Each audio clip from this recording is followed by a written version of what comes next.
Пошли. Все вместе. Какие ваши доказательства? They want you to comply. Cancel culture is about canceling. Кокаином. Up yours. Woke moralists. Up yours. This is systematic bullying that's happening. Woke moralists. Up yours. And they believe that they can then Woke shut us moralists. up. F around and find out. Up yours. Woke moralists. They seem animalistic is what I mean. No, they're worse than animals. The woke mob, they ruin everything. They stop Ben Shapiro from going to events and speaking. They stop Ann Coulter from doing it. I will never surrender even a single inch of ground to a pitchfork mob. You never cave to the mob. We will never bow to the mob. Ever. No matter what. Do you see the final expression of cancel culture in terrorist groups like Up yours. We'll see who cancels who. They want you to comply. Hey. Hello. Look who we have back. Hello. Yeah, I missed the first episode of 2026. I can't believe it. How did it go? It was pretty good. It was pretty good. The best episode ever. Yeah, I think so. Right. It was fun.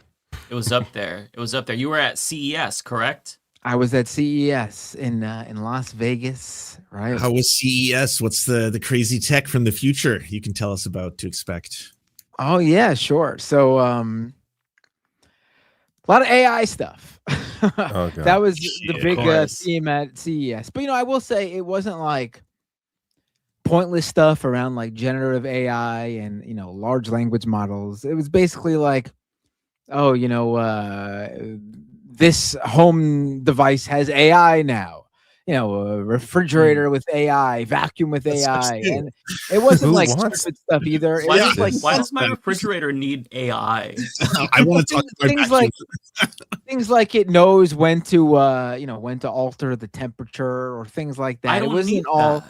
Yeah, I know. It's crazy. But it wasn't like I want to ruin completely- the vegetables my own way. I want to freeze them. I want to have improper temperatures. I don't want Tech Yeah, I is know, so right. useless at this point. We've just reached a Yeah. point of innovation where there's just diminishing returns. There's A- nothing a new, lot of the- just bullshit.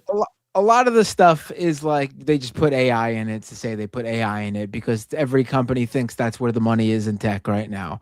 Yeah. But it wasn't like I was worried we were gonna. I was walking into like a scenario where it's like you're ever sitting at your microwave and wish I wish my microwave could give me a video of me hanging out with Elvis, and then voila, here it is. But there wasn't anything stupid like that, thankfully. good. But I will say this: it was with the rest of the world being how it is right now. CES was like a breath of fresh air in terms of like, oh look, this company actually has a physical product that the idea is like you buy it and you get something that you want. Like back in the day when like you would buy something and the tech product was given to you. It's not like, oh, you have the give us your money and guess which world event is going to happen next, and you could possibly win $1,000. So in that respect, I walked in sort of like as long as it's not everything is not like that, I'll walk out thinking this was not bad. I was watching Mashable's coverage of CES 2026, and there was one video called looking at the Handy 2, and I'm like, that sounds like something that'll jerk you off. And I clicked on the video, and it was indeed Lo and something behold, that jerks you off. It's Like, gonna jerk you okay. off. It was easily, I would say, the most viral video we had from the show, I think. I can understand why. 1,200 strokes a minute. That's impressive. I've got to That's say. They'll beat your dick right off your body. Yeah. Hey, see, that's the thing. Though, like, who wants that? Who's that for? The human penis is not made for that. That's right. That's too many. Don't you want to enjoy the robot, not have it be so quick? Right. I said when I first saw it, I was like, the idea behind, like, maybe you wouldn't use it, but the idea seems, if you look at the video, women have sex toys. The men could have this robot that jerks you off. What's the big deal? But there's also like, just because you can make something, but they didn't ask, like the Jurassic Park thing. You had the power to do so, but you didn't ask why. Yeah. There's no need to make a jerk off robot that does it at 1,200 strokes per minute. That's very, Is it very 1,200 or fast. 12,000? I thought it was 12,000. There's going to be a whole bunch of competitors, but they're all just like, ours does it 3,000. Honestly, in 1 minute, 1,200 to 12,000 strokes. What is the? There's a point where it's just moot. Like, it doesn't matter. Like, it's the same thing. Right. Yeah. That many in a minute. I feel like, as silly as that is, we have to give that to Donald Trump, along with maybe some Xanax, so he just calms the fuck down. I think that would maybe help to de-escalate and bring tensions down. He just needs some relief. Well, it'll still be useful then. In my oh no! Any happy news? I came in on 1,200 strokes a minute. What the fuck did I just join here? Yeah, you never know what you're gonna get. You missed everything. You'd probably come in 12 strokes per minute. Yeah, the future. I need at least 2,400 first, but that's still impressive nonetheless. Okay, so yeah, CS was fun. It was good. Based on what the rest of the world was doing, I was glad to be there. No, yeah, and in a little silo for a couple of days where I didn't have to constantly think 24/7 about the world outside of a few convention centers in Las Vegas. I do notice you're less on Twitter or like social media generally. Is that I've barely been posting. I mean, I do have to get back on. I mean, I have been paying attention. You don't have to get back on. Yeah. I don't have to get back on Twitter, but I mean, I've been off of social media, period. You can't find me anywhere right now.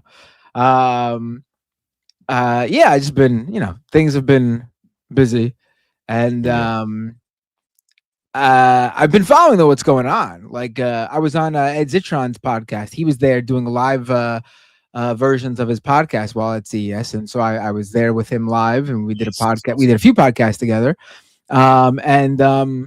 we talked about what was going on with Grok, which was insane.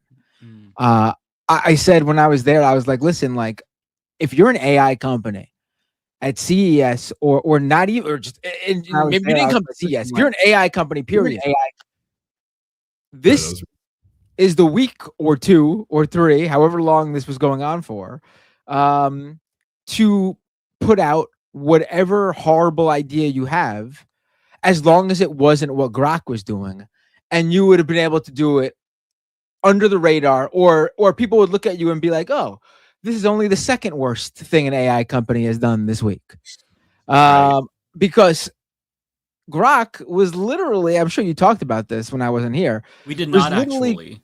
Grok was literally creating, per request of users, individual request of users, customized, non-consensual nudes of women and children. Thousands, apparently. And not just nudes, sexually suggestive content as well, and violent, and it wouldn't stop, and it wasn't a mistake either. And Elon Musk was sharing some of this stuff, not the CSAM stuff. He pretended he didn't see that stuff, but he was sharing some of the videos and pictures of people non-consensually putting others in like bikinis. And he was having a grand old time sharing it. He was laughing it up, having the time of his life. And people were talking about this for weeks, complaining, saying his own ex-partner, one of the mothers of his children, Ashley St. Clair, was complaining on X about how people were putting photos of her when she was a teenager in sexually provocative. They were asking Grok to take those photos and put them in and make them sexually provocative and put her in bikinis and put white glue or white liquid on her. And Grok was doing this stuff. And she was complaining, and she got punished for complaining by she got I think they took her the check mark from her, or the X premium from her, and then I think they banned her or suspended her for a while. Elon Musk apparently is now suing her as well. He's which suing is incredible. the mother He's of his suing child. her. Yeah, that's Wow. her. Yeah. She's it seems like this is completely separate from the conversation around Grok, but it seems like Elon Musk has turned her into a leftist, incredibly. Well, it was because of an interaction with a friend of the show, Juniper. Juniper asked Ashley St. Clair, given what's happening in the world, do you have any regrets about how you treated trans people and all this kind of stuff? And she was actually very receptive. She was like, yes, I think that I've been horrible in the past. I want to change. Tell me how I can do better. Was basically the reply. Right. And Elon Musk took that as she's apparently woke and trying to transition the child against his will and all this stuff, which is not at all what she said.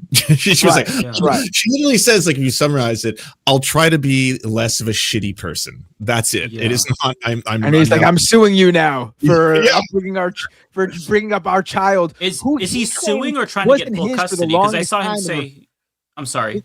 The child he's trying to gain custody of now, her child, their child.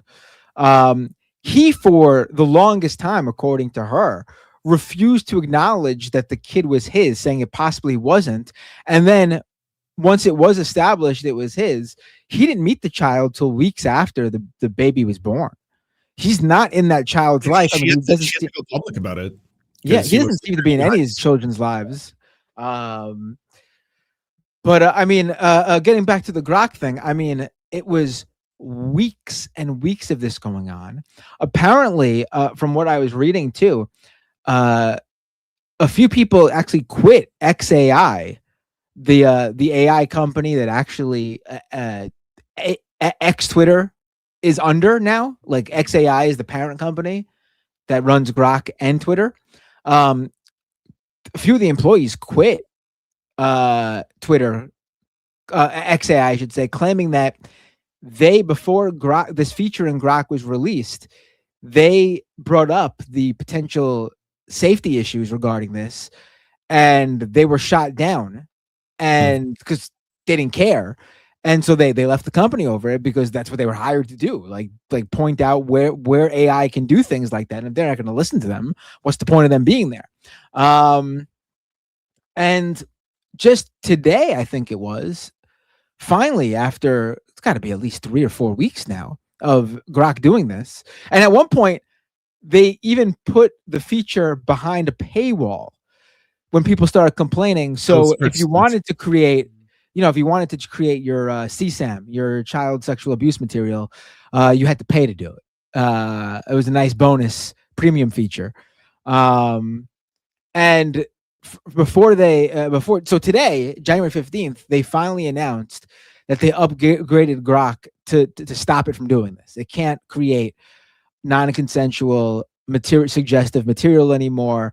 They're claiming it won't do anything anymore further than what you could find in an R-rated movie, and on top of that, it won't do it with the likeness of actual people. If you want to create R-rated material, it can only do that with completely made up characters or whatever.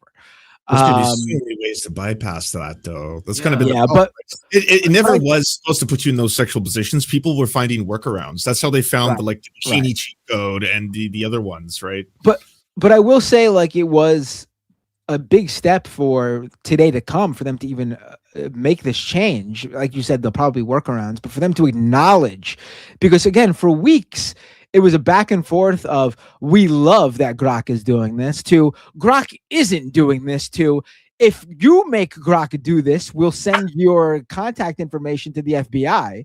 Again, Grok is creating the material. Grok was literally not just posting. That was the thing a lot of headlines were getting wrong. When I was at CES, I couldn't really write about this, but a lot of the headlines were saying, oh, Grok keeps posting non-consensual material and CSAM. And I kept thinking to myself, no, this is wrong. Grok isn't just posting it. Grok is a producer of it. Grok is literally producing this material. It's like it's literally creating it. It's like that's what it was doing. But it took like numerous countries to step in and say they're going to investigate X over this. A few countries, I think, even temporarily or for now, it seems like Malaysia and Indonesia banned it outright. It's X is totally banned. It does feel like people should go to jail. Like there should be hearings. It feels like any other time. If it wasn't the craziness with Trump, there'd be a lot more reaction to this from the government. Yeah. If you posted or let alone produced this type of material, you would be getting a knock on your door and being arrested and be facing years in prison. The same should be for someone who creates an AI that can do this. And then on top of it, the creators of that AI find out it's doing it and promotes that it can do it and refuses to stop it until government step in and say, you got to do something about this. Like there really should be some sort of punishment for the people behind Grok. And you go up that chain and there's no one more responsible for what Grok is doing than its owner, its founder, Elon Musk. We know this government doesn't want to take action against that kind of content. They released 1% in total of the Epstein files, I believe. So to them, and wasn't Trump in them 600 times? Like if you just looked for his name but added like a space, suddenly it appeared in the search and it was like 600. And I was like, oh my god. Yeah, so I mean, this is certainly not a priority. If anything, they would prioritize protecting Elon Musk for allowing Grok to do this. I'm sure that they used it themselves for that purpose, because our government is full of disgusting pedophiles, if not, pedophile protectors, if not pedophiles outright. So, yeah, it's gross. That's really disgusting. And like I was like, these are the people who for years would label anyone who is their political rival a pedophile. Yeah. And then they're giddily creating the pedophilia content machine and no one's going to do anything about it. While having furry parties in the White House. Did you see that? They're having actual furry parties in the White House. Was that the White House or Mar-a-Lago? Oh, sorry, at Mar-a-Lago. And I was like, these are the people who lecture you nonstop about like furries are evil and satanic. Furry parties. What's a furry? Furries are people who dress. Oh boy! Wait. Here I go. I ain't been here 2 seconds. Adults who have furry personas. They dress up like furry animals. They can have it can either be part of a role play thing, but it's like for the most part, the furry community is heavily vilified online. When they just seem to be a lot of people who have found a community and they get to hang out and have friends. Like there's nothing like I in high school used to have a lot of bigotry towards what are they? Bronies, is that their name? The My Little Pony fans. You can't be a bigot to bronies. You could say you're prejudiced against them. I was prejudiced. But to the extent that you can be bigoted towards bronies, I don't think that that's necessarily unethical. But honestly, I think furries get a really bad rap, and a lot of them seem awesome on the internet, and they're the ones that are usually parts of like the hacker teams that take down MAGA or expose Project 2025. So I got nothing but love for the furry. Yeah, you aren't hurting anybody. Like what? Like I don't care what you do. What you're into. The ones at Mar-a-Lago though are probably sus. That's the thing that is weird. Why would you go? Yeah. But we got to show Rebecca the video now. There was a full-blown like furry party at Mar-a-Lago, and there's video footage of it too. It looks like something out of The Shining. It is weird and haunting, and I'm sure the furry community like completely discounts it. I didn't see this at all. Oh, okay, all right, you're in for a treat. Okay, look, I love when y'all could watch something together because I didn't know what a furry party was, and I'd never seen this video, so this will be good. We're all learning in real time. Because like I shouldn't say learning because I've been familiar with the furry community, and like Lance, I have mixed feelings on it. It seems like it's just case by case. Some of them are. Oh, that's not my stance. I said I was pro furry community. I'm not. Oh, you were. I'm Oh, right. You were mixed on the bronies. I was like going after these 50s. Come on. You were mixed on the bronies at first. That's what I. Okay. No, mixing up bronies and furries. That's going to be a problem. We're going to get that is also a problem. I think the furry community gets an unfair amount of hate online, and I think most people who are furries are probably awesome. But because there are some shitty furries, like any community, it gets they usually are the ones. Lance is out here saying he's going to be the Abraham Lincoln for furries. I'll be the Lorax.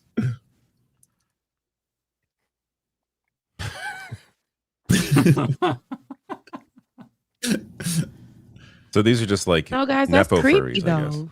It is creepy. That one is unsettling. It's like right out of The Shining. You guys try to say, we don't want to. I feel like the furry community probably isn't happy about this. Like, no, definitely not. Like once again, MAGA furries. Like, yeah, MAGA furries. Yeah, you can't be at Mar-a-Lago and be a good person. No. But what's going on here? Like, I don't know. Like, what's going on here? Someone must have paid for like some Trump's big party. This is in Florida, right? At Mar-a-Lago. All right. These don't look like furries to me. The furries usually are like over the top, like yeah. This is almost just like cartoony, like true. These looks like something about the. This does look like weird ass Shining type shit. Honestly, like a mystery party where somebody's gonna end up unalive at the end. That's what it's giving. It's like 3 people. Like, to me, I feel like there's a lot crowd here that I thought it was like 2 or 3 people, but there's multiple different. People in chat are saying it was for police and police dogs, and that's why they were wearing the dog masks. Oh, so they're just dressed even weirder. Yeah. Listen, you guys gotta understand this furry party at the White House. No, I'm sorry. This furry party at Mar-a-Lago. It's for the police. I mean, that's just added layer of weirdness to it. To me, I was getting a lot of swinger vibes, like where you put on your mask, you go in anonymously, you exchange keys, and you don't know who's under like the a mask, party. something like that. Yeah, right? Like a masquerade, but like but. So I said, but this looks like there was something devious about it. It gave that dark spirited something devious going to happen when the clock strikes a certain time, and another. They did the ritual out of nowhere. Yeah, it could be those type of vibes. Yeah. Yeah. I don't know what to think of that. I'm gonna assume they're all bad people because they're at Mar-a-Lago. But if this were just at like some park, then it'd be like, okay, well, you all have fun, kids. Just be safe and don't trip while you're wearing your mask. I don't know if you can see on those things, but at Mar-a-Lago, I hope they fall in the pool with the mask on still. Like, why are they going there? Well, you got to be rich. I'm pretty sure, Donald Trump opens his property, everything's a business. So, yeah. And so I'm pretty sure that that's what they do. But it's just like the world is falling apart and you guys just want to come out. Well, for police officers, there are going to be, I thought police officers wouldn't even remember it anymore. ICE is taking over and all those things. But yes, they party for police, police dogs and things like that. So ICE is like, my work here is done. We could sit back and watch the Gestapo terrorize communities now and get our popcorn. Like, we don't have to do anything. This is great. That's good. Oof. Is it like finally getting to a point where, because the stuff I'm seeing online makes it look like, even the libs are getting radicalized now. People who normally would be like, let's go for brunch, are starting to post like, this is the first fire of the revolution, comrades, and stuff like that. And you're like, oh, hey, Will Stancil, what are you doing here? Yeah. No, yeah, absolutely. I've seen a lot of that online too with, a lot of people are against the violent, we got to go in and figure out how we're going to do this violently. That's how things are going to get done. And I see the people who are online, friends of mine, colleagues of mine that are usually on the side of, and I'm usually in the middle of it, but like, we can go out here and we don't have to be violent. But that changed for me, like even 2020. But just to see them coming online now saying, because I know yesterday was a whole ordeal with one of the creators, one of my colleagues going online and saying, I just think that we should find a way to do this and we don't have to, be violent as well. But then somebody got shot last night a Venezuelan done got shot last night in Minneapolis. And another one of my colleagues was there and was live streaming it. And that was going viral and like all throughout the night until ICE was telling her to leave. And one of the girls that went viral for saying like, we know we shouldn't be violent. She was like, she takes back what she says. Like, see what happens. We don't know. We really don't know. The other day, right before New Year. So I ain't the other day. We've been 15 days in. But I was pumping gas with my sister, and I did not know. So you know how where you pump gas at, there's like the opposite side, and you know where you pump gas at, and they have the opposite side. I don't know what they do in Canada. Some places people pump gas for you. You pump your own here. We pump our own gas. We also have okay, good. So but yeah, so when I was pumping my gas, you know, I looked over and white man, you know, I live in a predominantly white area, he pumped his gas fine, and then he pulls out a little bit when I was getting into my car, and I seen that it said, you know, ICE THS on the side of the car, and I'm like, I was walking back to the car like slow. I sat down in the car, I'm like, sissy, that's ICE. That is ICE. And I'm like, she's looking at me and she's like, oh no. And because I have the Haitian flag on my my rearview mirror on, she's like, we want Rebecca, just for right now, we're gonna have to take that off. And I've been opposed to doing that because I'm like, I don't want to feel like I'm bowing down and, you know, succumbing to these people and all this fear mongering. I don't want to, but the way I was like, I had so many feelings at one time. It was like, what do I do right now? Like, what if they stop me? What if he saw the flag? What if all that happened? But I'm like, they're in my neighborhood right now. They're around here. They're driving around. They might live around here. They might, you know, I don't know. He might be just going, was pumping gas on his way to another city to terrorize another city. I'm not sure, but just knowing that they are here. They're here, and at any moment, what's happening in Minneapolis, or you know how they pulled up to Portland randomly, or all these other cities that they're trying to terrorize, going into Chicago in the middle of the night and terrorizing children. You know, those type of things. What they're doing at the schools. You know, recently in Minneapolis with those kids. You know, any moment that could happen, and then in the flash, all these thoughts are coming to me, and I thought, oh my God. My parents, right? They're at home and they're citizens now, but how are they going to combat that? Because they think that if they just listen to the police officers and say, okay, I'm a citizen, here's my paperwork, that's going to work. And as we've seen, that don't work. It doesn't mean anything. They're taking people, they're doing all these things. So all of that was just coming to my head. I'm like, Lord, what if, like, how would I have reacted if the Iceman came up to me and said something to me or grabbed me, or I don't know. Like, it's very, very scary, like, these days, especially right after seeing them. All of that starts to, you know, we started to see all that. Even though this stuff was happening, we didn't hear about the Keith Porter Jr. story until Renee Good's story, unfortunately, was shown because that was live streamed, you know, those type of things. Like, they've been killing folks. They've been shooting at folks. Even within the facilities, we know that they're abusing them or not giving them medicine on purpose. And to me, that's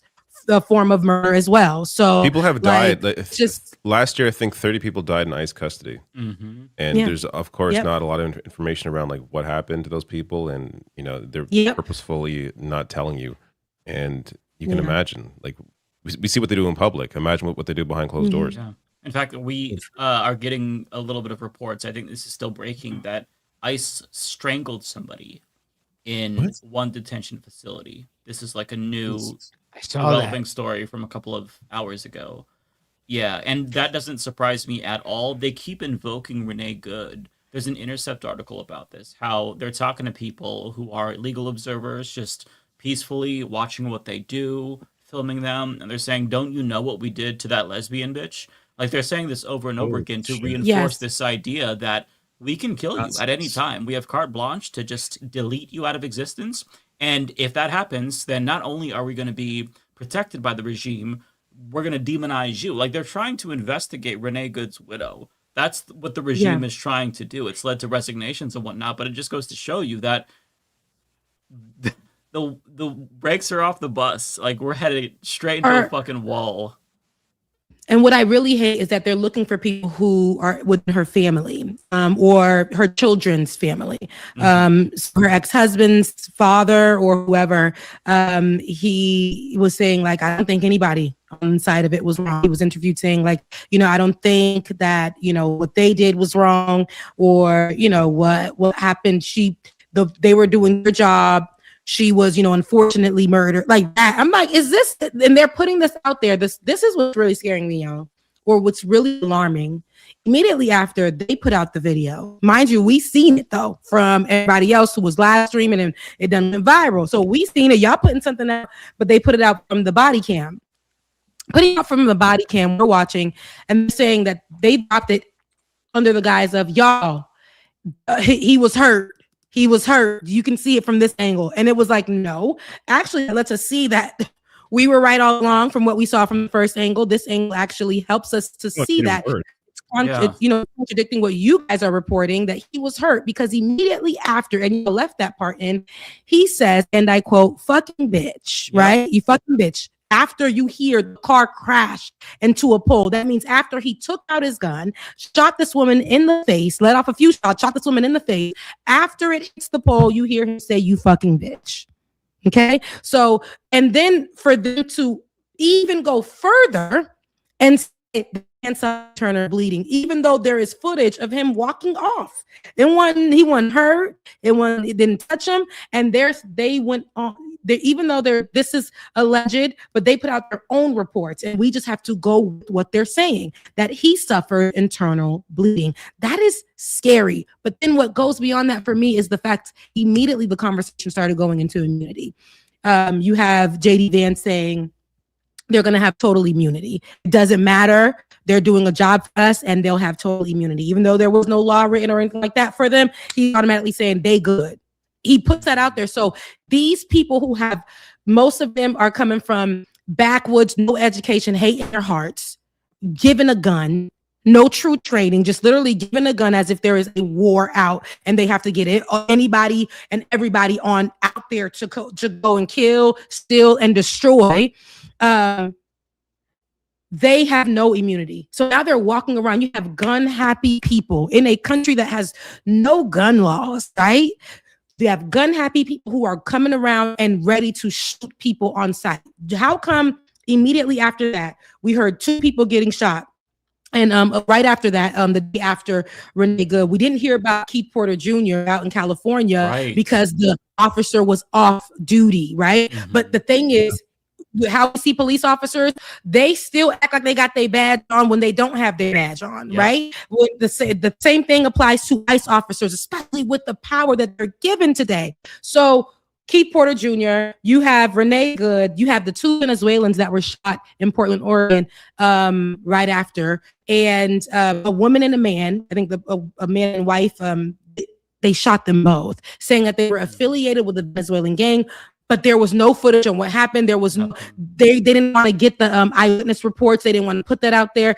We are going off of what DHS is saying. And then we have the Venezuelan who was running away, confused, who has a home, ran into his home, and they shot through the door. But that's not what they were reporting to us. So in each instance, every one of the ICE agents are saying that they feared for their life.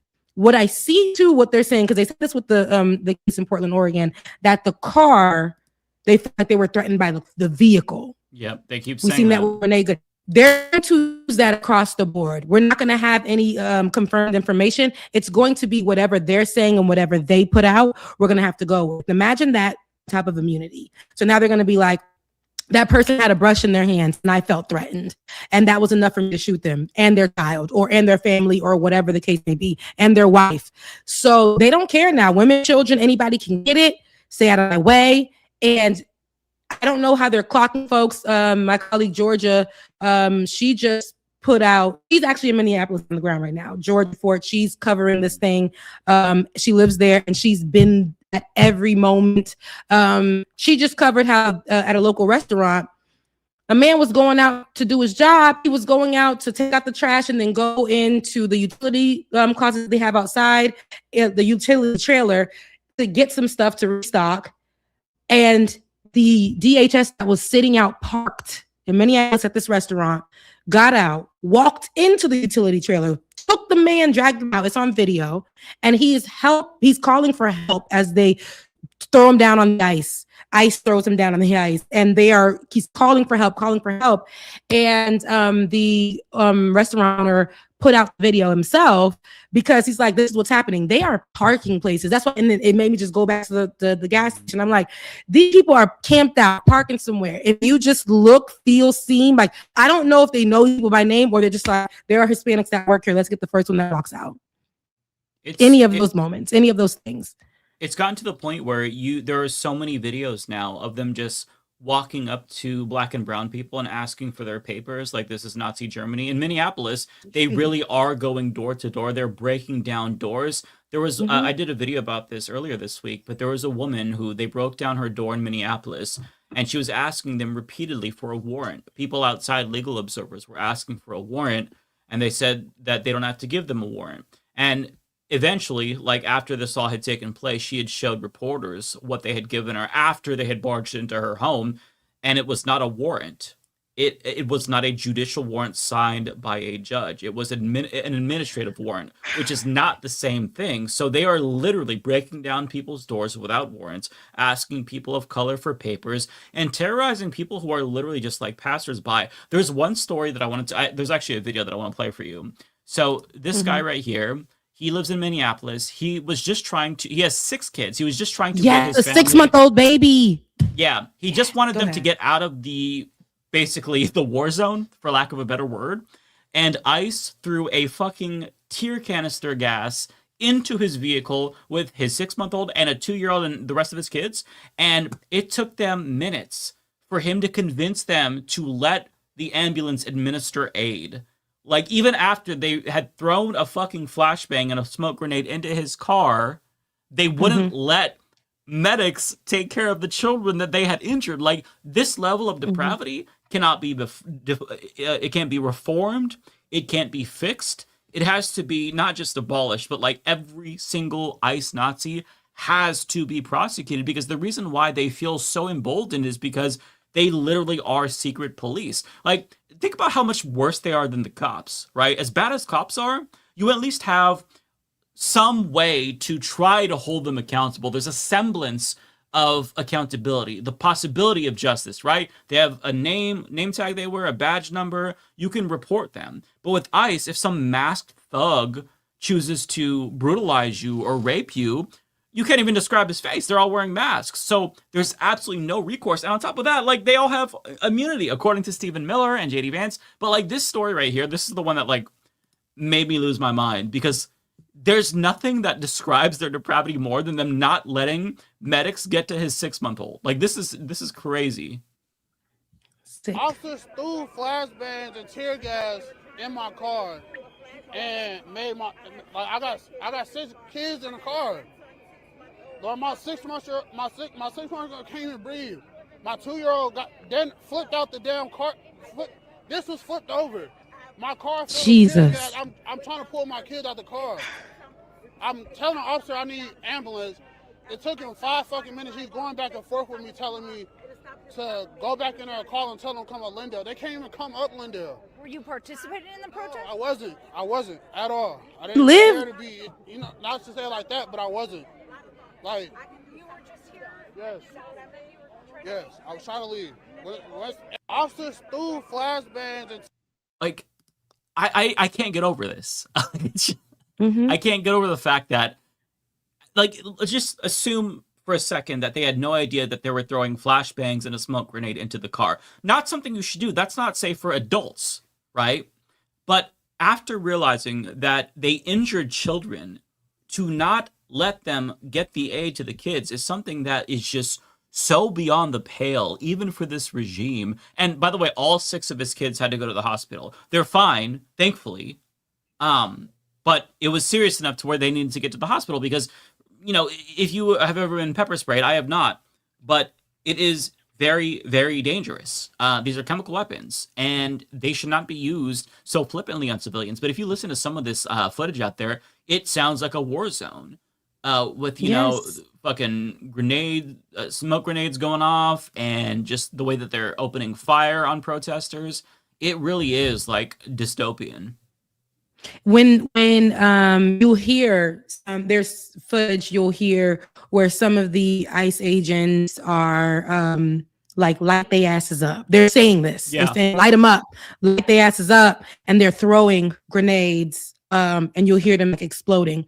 On the first day or the day of the murder of Renee Good, there's footage of an ICE agent, bucking at one of the protesters, and he bucks back. And then he takes I thought it was a gun for a second.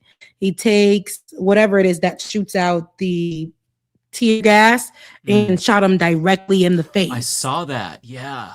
And that's one of the first things I saw out of the protest, but it was later on almost towards the evening. And the guy was so upset. His adrenaline was rushing because I'm like, baby, you just got hit in the face with tear gas. But he was so upset. You could tell he wanted to hit back. A person behind him was like, don't do it. Like, come on, you just got hit in the face. But even seeing that and how the ICE agent did that at ease, imagine as the next day, you're hearing that you guys are immune. You guys have total immunity. So now it won't be picking up those weapons anymore. It'll be looking for the actual gun. Let me blow these people's faces off. Let me shoot them. Let me, I don't care who it is. If your kid's in the way, for an ICE agent to shoot into a home where the lady's kids was, the Venezuelan man's wife was pregnant, and he shoots into the home. There's no care in the world for what they did to a white woman. So I said this last year and everybody was like, oh, it ain't gonna be me. It ain't gonna be me. It can be anybody. They do not care. If you are in the way, if you are an ally, if you're protesting or anything, they do not care. Because the last thing that Renee Good said was, she's like, I'm not even mad at you or something like that. Yeah, you're fine. Something like that. And so for that, and when we seen when the gun being drawn out, those type of things, she's driving away. You hear her partner say, drive, get away. And then you hear a car crash, and then you hear, you effing, I don't care. These people are ruthless. And that same officer ain't on leave. This is where we got. This is beyond how the police officers, how it was going with them. We were in for justice. No, these people are back to work in the broad daylight. This one's unmasked. Don't give a damn, and they're like, yeah, I killed somebody yesterday, probably gonna kill a few more. These are people that have not been vetted, have no history of it's they're just going in and saying, I want to be an ICE agent. I know somebody who tried to become one, and I was trying to be my best to be very like, you shouldn't be trying to become one. And it was for money. It was because, hey, they actually wanted to. They weren't like doing it for journalistic reasons. It wasn't. No, not journalistic reasons. No, for money. For money. My God, that's and evil. I was like, listen, I gotta cut you off. I don't want to talk to you ever again. Whatever. They were telling me the process. I thought it was a joke, but then they told me the process that they were going through.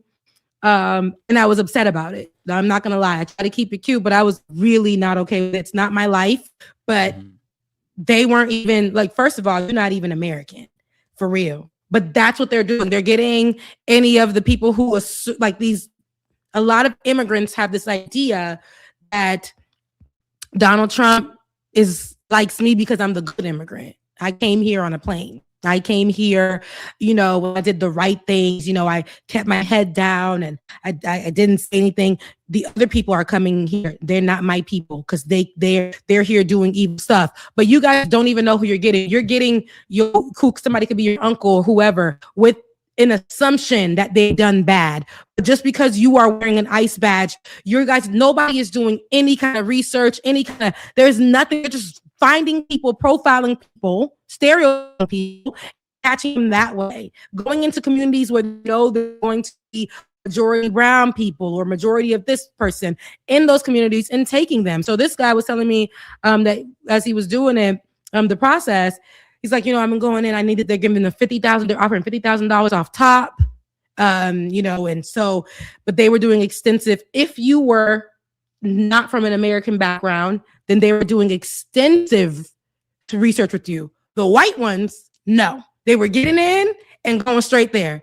But if you had a background that was Hispanic, Haitian, whatever, then they're doing like, you know, are your parents, the questions asked, are your parents like American? Or, you know, if you were to try to get your parents, what would you do? Like, what would be your first instinct? These are the questions that are being asked. Wow. And then I found out, give up your parents. Yeah, they said that. Like, are you going to die? Are you willing to die for the American? Are you willing to die for the American? I don't remember the terms or whatever, but it was like that. And then he failed. Last I heard was that he failed everything because it won't work. I think it was a little like, no, I'm not gonna. We want to do that, and never, because they make you take a test and they make you take a lie detector test, and at least them, because the others, no. White folks are just like, put me in, coach, and they're in, you know. But this is what I'm saying. Like, this is where we're at now. I don't think, and you know, some people might not like this. I don't know where we are with it, but I don't think people like Senator Cory Booker getting online and acting like he's doing something for us, and they should have stricter training. Baby, we don't want them to be trained. We do not want them to be trained. They're already insane. So to train them to shoot folks in a trained manner, military manner, why? No way. You're vetting them or whatever. You're still saying for them to be trained to go into these cities and do just this. So what they're doing, you're agreeing with, and you just think they should be trained to do so. Yeah. This is like the whole centrist like bullshit. Like, why are you trying to meet them halfway on their Nazi police? Like, it's so fucking stupid.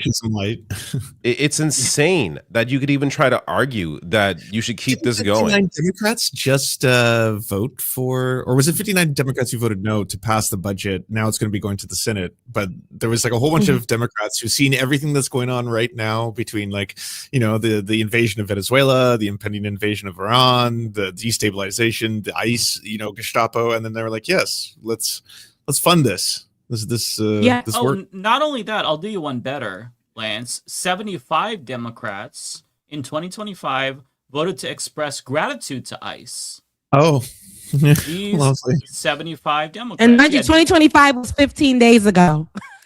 Oh, right.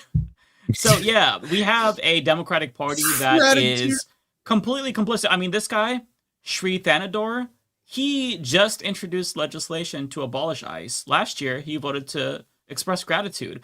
They're all playing us. Like, they're all lying. Like, they are so many Democrats who voted for the Lake and Riley Act, which enabled ICE to violate the due process rights of immigrants, are now talking about how we need due process. How do you reconcile that? We have two parties. One is fascist. The other is a fascist collaboration party. Not all Democrats. Some are doing a good job. The Congressional Progressive Caucus is trying to use the little leverage that they have to cut ICE funding. But Democrats just, if leadership isn't going to lead the way, then what's going to happen? Well, they're going to get the fascists are going to get what they want. So this agency that's been around since, like, what is it, 2003, 2005? I can't remember when it was made. Like, it was after 9/11. It was like the majority of Democrats who are voting on this kind of stuff, they were alive before it existed.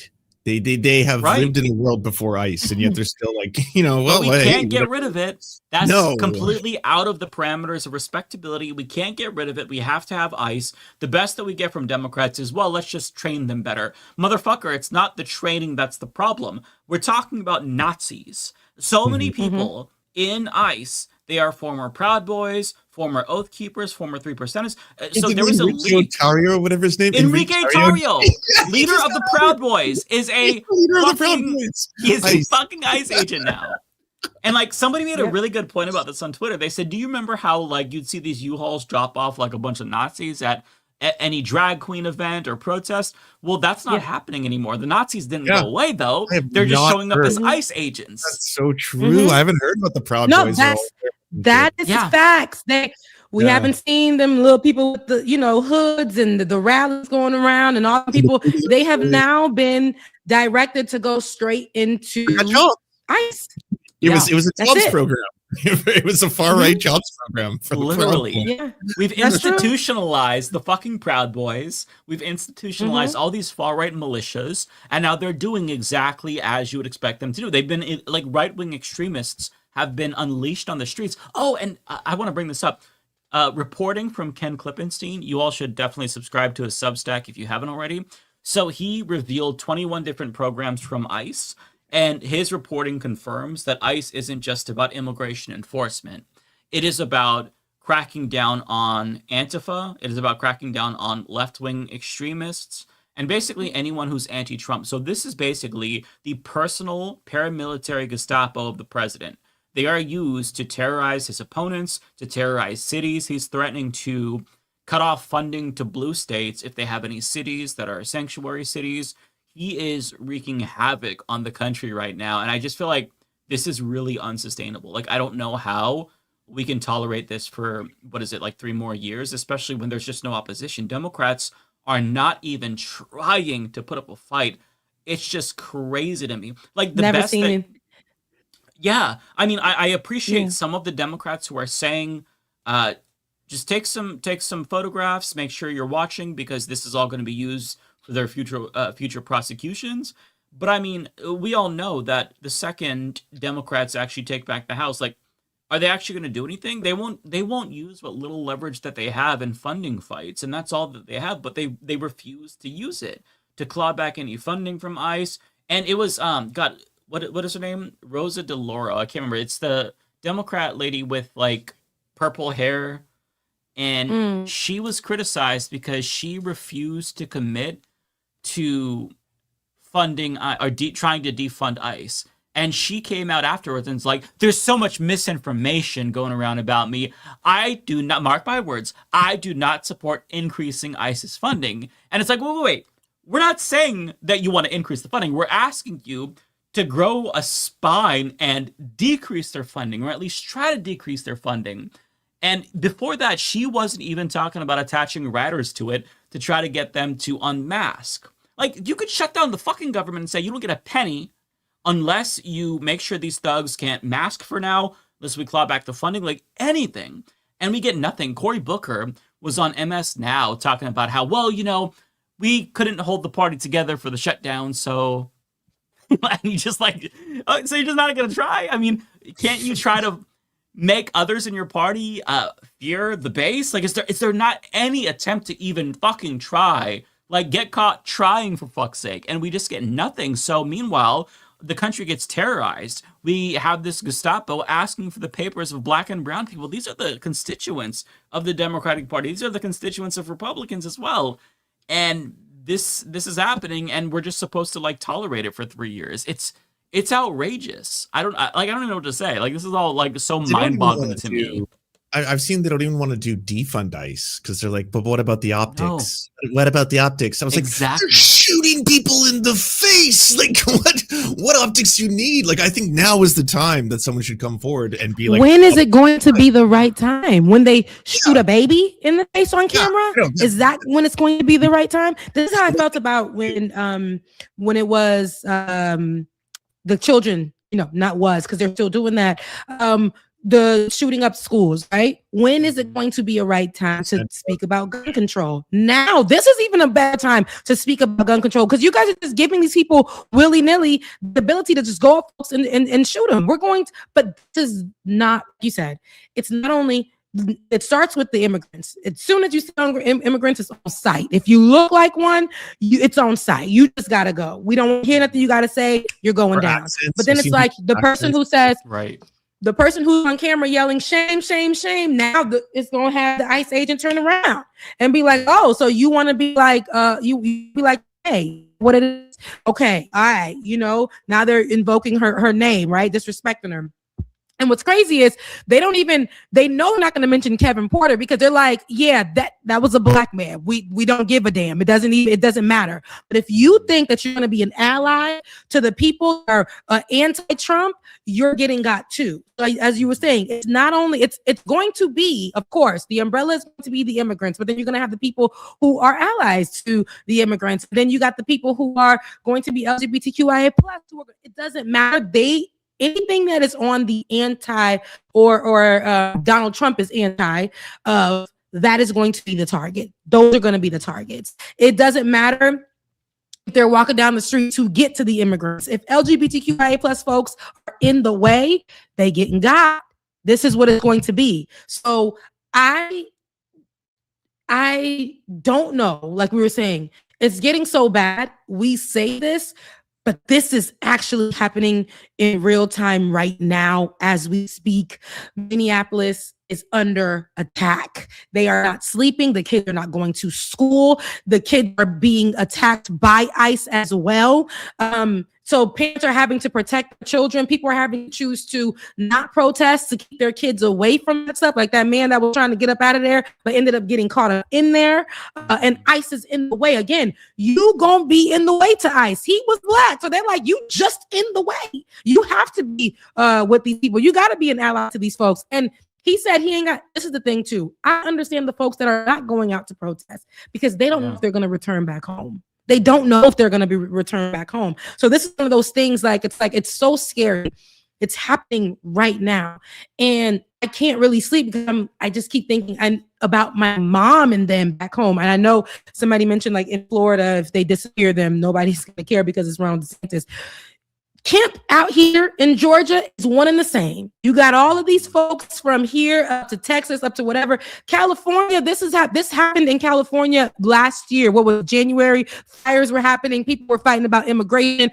We are now in January of this year. This is a year later. And they're on the ground in Minneapolis. Mm-hmm. Minneapolis. There's nowhere to run. They on the ground. Red state, blue state. In these, they're targeting blue states in particular, where in theory you should be more insulated. But you see, like, you look at mayors like Jacob Frey, just completely, just fucking useless. Oh, get the fuck out of Minneapolis, ICE. Like, people were applauding him for that, but it's like, okay, great, you use naughty words, but what are you doing to get them out? Are you getting the police officers to arrest them? No, he doesn't want to do that. He won't even commit to abolishing ICE. He was asked about this on Fox News. He says no. So the best that we get is, you better not do that, ICE. You better leave. Well, they're not. So are you going to protect your citizens or not? Are you going to actually take a stand and put your own fucking ass on the line or not? And the answer is, obviously, they're not. They're letting it happen. Somebody says, if only Omar Fateh had won. This is why centrists, take note, this is why you never vote for the centrists, because every single time, 10 times out of 10, they will fuck you. They do not stand up to fascists. Omar Fateh would have stood up to the fascists. Jacob Frey is not standing up to fascists. It's so frustrating to watch this because there's no recourse again. Like, when you have the secret police kidnapping people, abducting them, dragging them from homes, you should be able to seek out help from the mayor or city council members or your elected officials. But they're not helping you. They're useless. And again, there are some exceptions, some progressive Democrats that are actually doing a great job at trying to, claw back funding. But for the most part, most of the party is not doing enough to resist fascism. And that's really, really frustrating because, if you have no opposition to what's happening, then they're just going to run roughshod. And that's exactly what they're doing. And we're seeing, the chickens come home to roost. It looks like Nazi Germany. It's very, very horrifying. It's and people better not act like it's not happening. I think what feels right for people, or what used to feel right for people, is to be like, it's not happening to me. It won't happen to me. So that felt right to just remove themselves, for at least say, hey, that what's happening, recognize what's happening is bad, but this is not going to affect me because there's nothing about me that's immigrant related, or why would ICE come around to me, whatever. And now it's like a wake-up call, and people have no choice but to be like, especially again when a white woman is killed on camera and then they put out the footage for you to see it at a better angle, right? And for you to hear that she's being called a bitch. In America, everything is effed up. And then they wanted to say she is queer. They didn't use queer. It says she's LGBTQIA, or she's people relating it to trans, people saying all this other stuff.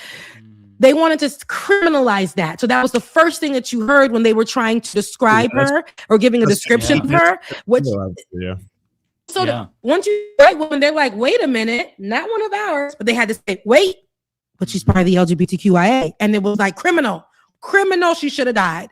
And that's the problem. They same way that we saw. Yeah, she was just a lesbian. Her life didn't matter. Trump called her wife her friend. Her friend was very disrespectful. That's her wife. It's just they try to make it they make it okay that she was killed because she wasn't one of us conservatives, right? She was a white woman, but she wasn't one of the good white women. She was trying to get justice and accountability. Did you see CNN and CBS putting out those articles where it's like she apparently attended meetings that were controversial and were anti-ICE or something? I was like, who gives a fuck if she attended the anti-ICE brigade? She shouldn't be shot in the face. Like, you know, at the very bare minimum. Like, why are you showing everyone this? Like, oh, here's another angle. This makes it look really bad. I was like, for you, unless like all of a sudden, oh, well, that justifies shooting in the face. Yeah, definitely. Yeah, some mean things were said to you. Oh, the mean words for the ICE agents, right? And it's like that wasn't even the person who was executed. That's her wife. that's her wife speaking. She's being so respectful, you know, like, oh, I'm not mad at you. Don't worry. I'm just gonna back out of the way so you don't hurt me. And they know, like all the gaslighting about the video. I'm sorry, they know that that agent was not hurt. He didn't even have a fucking scratch on him. They know. They're lying. Internal bleeding, apparently. I don't know if you saw it. Internal bleeding, yes. CBS has reported, yes, that officer suffered internal bleeding as a result of the incident. Kind of like how if you say the word fentanyl and there's a cop in the room, it can hurt him, you know, just the word. If you say the word alone, cops will just fall to the ground. So don't say the word fentanyl around a police officer. Exactly. Yeah. What's the girl's name? Caroline Levitt, the one with the fillers, and she's pregnant. So she's the one. If y'all see recently, I think it was today when she was doing the press conference, and she asked the journalist. I want to say the Australian. He had an Australian accent. I could be so wrong, but she asked him, and she says, you know, he's questioning her about Renee Good and what's happening in Minneapolis, as a lot of the journalists in there should have been doing.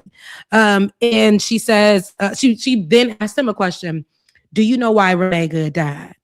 And he basically answered and said, yeah, because Donald Trump is a piece of shit. No, but because of what Donald Trump got going on, they murdered her. Basically, you know, he answered back in that way, and that's not verbatim what he said, but in essence. And she was like, no, you should, oh wow, you're the leftist group, you are the Antifa, whatever she was yelling all kinds of things. She said, you should not be here in this room, you are not the media, you're fake news, and you shouldn't even be in here with the room of journalists, you're not a real journalist. She went in because that man said, this is what I think, this is what I know Renee got killed for. She got murdered. So this is what I know. So I need the answers on what y'all gonna do about it. How is, you know, as a journalist should.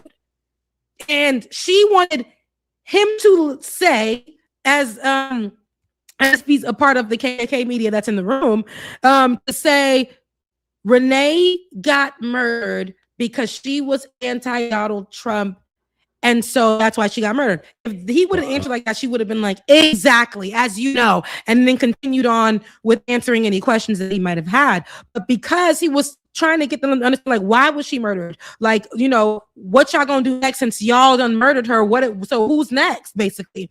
And she was just going in, like, disrespect. That's, for me, that's showing that she knows damn well they're wrong, but that doesn't matter.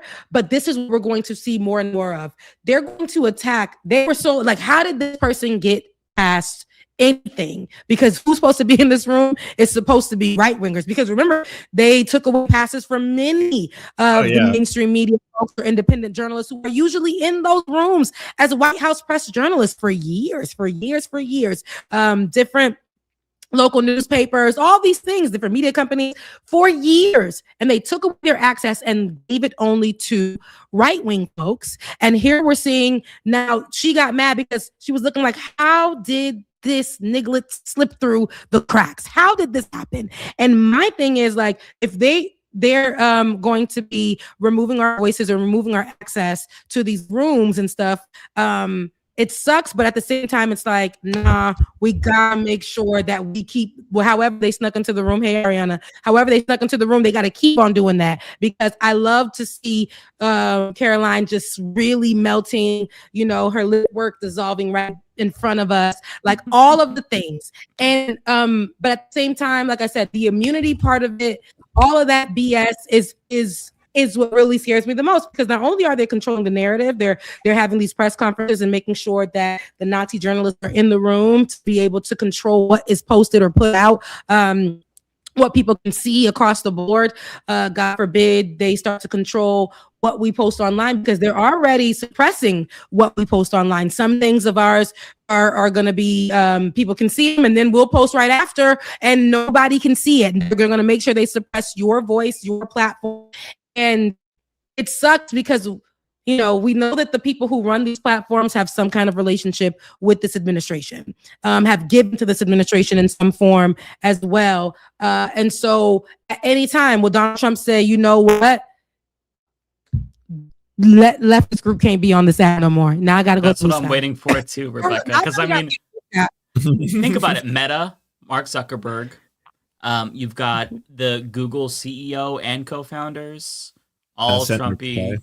Yeah, Amazon, Jeff Bezos owns that. They own all the social media platforms. They Ellison's, TikTok, Musk, Twitter. So as soon as Trump really understands how much shit talking we're all doing, we're gone like that. They will Thanos snap us the fuck out of existence. So that I'm just like waiting for the hammer to drop, because I feel like at this point in time, that is an inevitability. Not so much like this idea that we're all going to be suddenly banned, but I think to Rebecca's point, just shadow banned or deprioritized in the algorithm. Because what's funny is that Facebook, earlier in Trump's second term, they said something to the effect of, we're allowing hate speech. We're not going to throttle political content anymore. Guess what? They only meant for right-wingers, because left-wing content is still very much being throttled. And they're tipping the scales against us, because obviously if you're on the left, you're challenging power and they do not want power challenged. If you're on the right, you're bootlicking the powerful, and they want to promote that. They want people that reinforce this idea that billionaires earn their money, they deserve it, and that fascism is good and ICE are heroes that we should bow down to and lick their boots. So I think that's actually a legitimate concern that you're talking about, Rebecca, because like I've thought about that as well. It's like, what do we do when that happens, if that happens, because there's really no alternative that's prominent enough, that's owned by a non-fascist. They have all kissed the ring of this administration. It's true.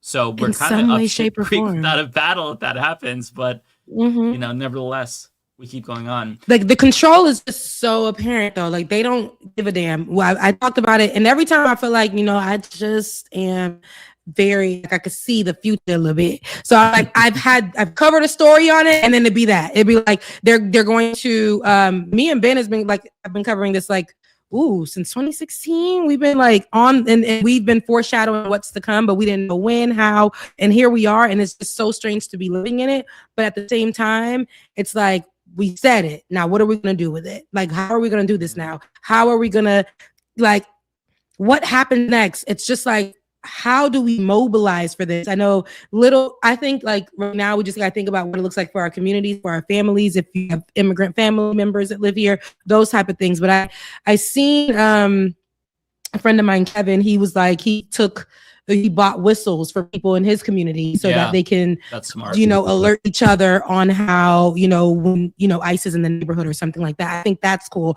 So I know people who are feeling overwhelmed and wondering what they want to do, even though they're probably not out there protesting, little things like that. Like, I think if you can just, in your community, what you can do for them, I think those would be good to start where you are, because I know it's really overwhelming and people just want to know how they can help or how they can protect their own family. I know a lot of people were giving some advice in the comment section, but like I'm telling my mama, you can't, I understand, Mom, but walking around with your documents was what I told them last year. Right. And now we're seeing that documents ain't even working. That's just not enough.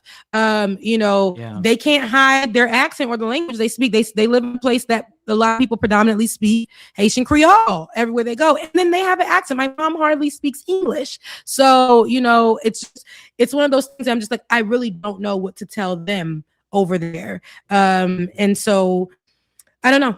It's just something that I have to sit with them and really talk to them about, because my mom just started bringing my passport, updating that, and, you know, telling them that I'm a citizen. I my mom, I was interpreting for her for a job interview for nursing. And they called me and I was interpreting. And the man was just like, does she have her visa? I said, she doesn't need that. She's a citizen. Oh my God. Well, we still need that proof. We were going to need that proof. I said, well, it's easy. You can look it up. She's a citizen. I'm not giving that proof. But then my mom was like, telling me in Creole, like, don't even worry about it. Just give them the proof, because I need the job, whatever. But I'm like going back and forth with the person, like, she's a citizen. I said she's a citizen. You actually can look that up. You're on your own with her personal information that was given to you. So you can look that up. I'm not giving you any of the information. My mom was like, just do it so I can get this job or whatever. But it's not even enough when I do that. She's never been asked to give that type of information. But here they were like, just because she has an accent, and she doesn't speak English, but she'll be working with the Haitian client, we still need her visa. Like, we just assume that she have her work papers. They asked if she had her work permit or what. I'm like, this lady been here all these years. Like, she's a citizen, but it's not going to be that no more. They're probably going to go harder on her. And I just don't know how my mom would handle that. I don't know how my dad would handle that, because he likes to think that he's like keeps his head down, but I just don't know what that would look like, because people just getting shot through the door. People, and when you panic, you just working, and they finding you at work. You literally are just going out and doing your job. You think that's keeping your head down, and they're camping out until they find some fresh immigrant blood doing their job. I'm sorry, Rebecca. That's so sad that your parents have to deal with that. Like, it's infuriating that like this is just the culture now. Every single person without white skin is just suspicious. One thing that I will say that you can do to help, though, if you're a white person, is to use your white privilege for the greater good. If you go on like local groups or join DSA or try to find some left-wing group, one thing I see a lot more of, or deliver food to people who can't go shopping. I was going to say, if you can go grocery shopping for immigrant families who don't want to leave home, that's something that can really, really make a difference. In Hillsborough, this is like a city near Portland, it has a very large Latino population, and the community is like doing neighborhood watches where they're walking kids to and from school because the parents are too afraid to leave. They're buying groceries for immigrant families because they don't want to leave the house. If you can help them with that, that's an easy thing that you can potentially do. Just, dedicate a couple of hours. Sometimes it's hard to get in touch with people who need that help, but if you are able to tap in to like local activist communities, then maybe you'll be able to do that, because people don't want to leave their houses right now. And it sucks because some of them, they have no choice. They have to work. But this fear is permeating throughout communities across the country. There's a TikTok that I feature in my video that comes out tomorrow of this Walmart worker, and she says every Sunday that's when the families come in to go grocery shopping. And last week she didn't see a single family because she lives in a Latino population, a Latino community, because nobody wants to leave their houses because they don't know what's going to happen. Even if you don't encounter ICE, like you could encounter 20 different Karens that might want to call ICE on you. Like nobody feels safe. If to watch over their shoulders. It's such a sickening, disgusting situation. I'm so fucking pissed off that this is the climate. It's toxic. It's toxic. It's scary. They want it like this for a long time. They know that when they push us to the point of fear, it's going to make us feel like we're up against the wall. We don't have any options.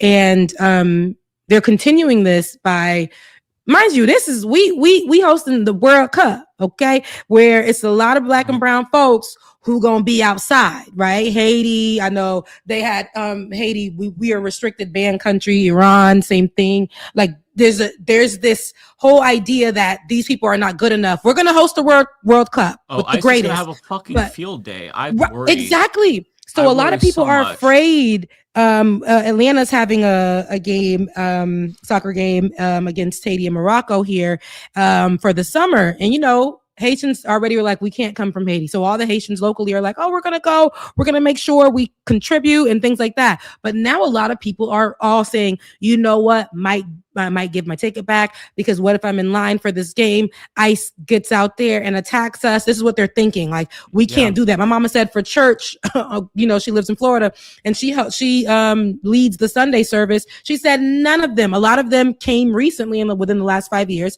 She said nobody came to church on Sunday. Nobody came to church. Nobody came for anything. And the church is where they get their resources and all the things. And they didn't come for a bag of food. They didn't come for their light bill money that they were raising for them. They didn't come for anything. Like they just didn't come. And speaking of that, right now, so they're trying to limit and fearmonger once again with the 75 countries being on a list, basically, to restrict their visas, no visas, right? No visas coming into the country. And most of these countries are Black and brown countries, of course. And with that whole thing, the reason why they're giving, and I did a story on this, I just dropped it today, run the numbers up. But with that whole thing, it is the reason why Marco Rubio and friends gave is because public assistance. So it's to bring out anything to make the Americans, especially the right, believe that they are coming here to take our public assistance. But that can't be, because anybody who knows or comes from an immigrant family or is an immigrant understands that when they get here, baby, we can't get no resources, especially within the first few years here. They want you to be self-sustainable and prove that you can be that before you touch anything. You got free houses and free hospitals. Mm-hmm. Yeah, no, we healthcare. And then usually a house. With none of that. We don't get any. There was none of that. Anytime that my family, when I was growing up, needed any resources, where would we go? Again, I told you, we went to church. We went to any of these local things that they were putting together for us to get some food or to get whatever. There was community driven stuff, but it was never from no public assistance from the state. And mind you, because like I always got to say, mind you, I say this in my video, public assistance is also, tax folks. That's where, all the things. Haitians, all these immigrants, all these folks come here. They work a job, and guess where taxes come out of when they work in that job? It's coming from their checks, but they can't get the public assistance, right? But you who think that they're taking your public assistance, you're getting that. The ones that ain't, them folks that ain't working and stay on public assistance, them backwoods white people that's just staying on they $2 checks that's coming in the mail every other which way, just toothless. Y'all worried about your public assistance being taken from these immigrants. Meanwhile, there's no access for them to do that. There's just none. But they're paying for you to go ahead and not take care of your 2 teeth that are left. Like, that's just what that is. And my thing with that is people are going to walk around and preach that like it's gospel. They're going to walk around and tell folks those, countries, definitely no visas for them. So I know, I know it sounds bad that their families can't come here, but they're stealing our public assistance. They're going to walk around and do no fact checking. Nothing. Misinformation is going to be all over the place when there's already law in place to take care of the thing that they're fear mongering about. So this ain't nothing new, but they're going to choose this, and they're going to say this is why. Marco Rubio said at any point we should be able to revoke people's visa statuses in before and after they get it. Like, it doesn't matter. We should limit it, because if they're doing anything bad. So for them getting public assistance, even if that's not the case, but even if that were the case, that would be considered bad, and they would need to leave the country for that reason. They're just so demonic. I don't know how else to describe them. They're so demonic, and demonic is the word. Demonic is the word. They are. Yeah. And we're not dealing with normal people. Like, we're dealing with fucking actual demons who are sadistic. Like, I genuinely believe that they relish in people's pain and suffering, and they really get like this sense of power by making everybody fear them, by making immigrants fear for their lives and their safety. Like, I don't know how to handle this. I'm sure it's hard for everybody to process it. On another note, I'm gonna try to do this every single week, try to bring some palate cleansers, because I feel like the episodes out of the next couple of months are going to be very depressing given the news cycle. So nice of you. You brought bright spots. I'm doing my very best to bring palate cleansers. I have 2 this week. I'm already looking for more for next week.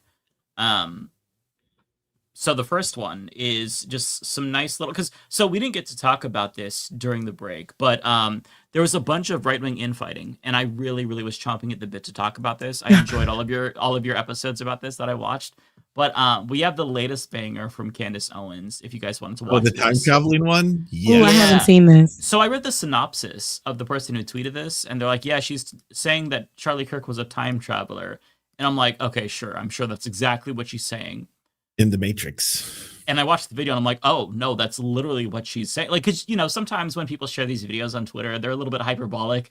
But no, it's what she says. So I just want to play this for everybody so we can bask in the glorious insanity here, because I feel like as good as Candace was doing at dividing the right, we're reaching diminishing returns because of how crazy like she's going. Oh, So her numbers are down, way down. She's got like 60,000 live viewers. Oh yeah, No way. This will sound to most people like an insanely high amount, because it is. Don't get me wrong, 60,000 live viewers is a lot. That's kind of like what Tim Pool gets. But she was getting, at the height of like this drama, I think she peaked at 300,000 live viewers. Like she was getting 150 to 200,000 live viewers, no problem for a while. She was like the titan of right-wing media. She beat every old like white supremacist at the game of white supremacy, all of them. Like she was the number one podcast, number one worldwide for a while.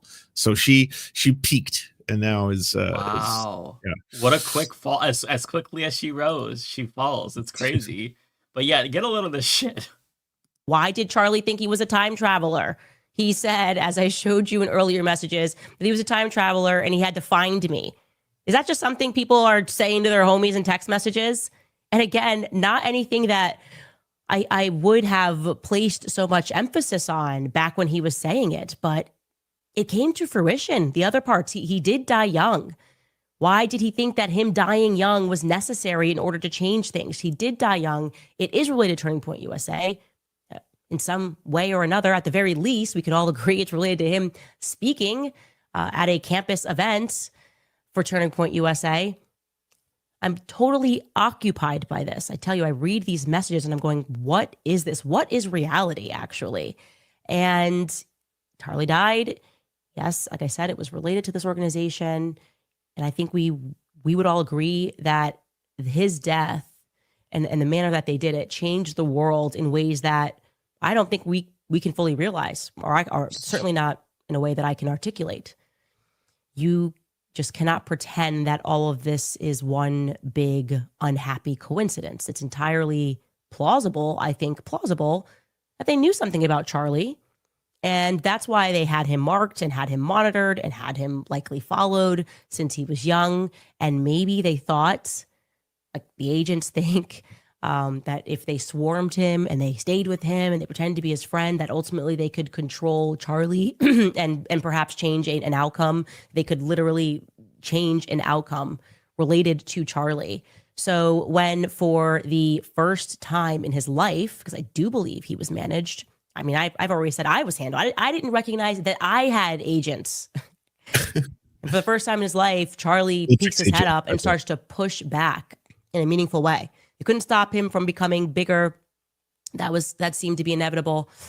But they panicked. They seem to have panicked, right? I mean, this is just starting to happen within a year when Charlie's going like, hey, man, I don't actually think this. I don't actually believe this. And then he goes, you know what? Take the money. Take the money out of the organization. And they panicked. They freaked out. And their solution was, no, just kill him. Just kill him.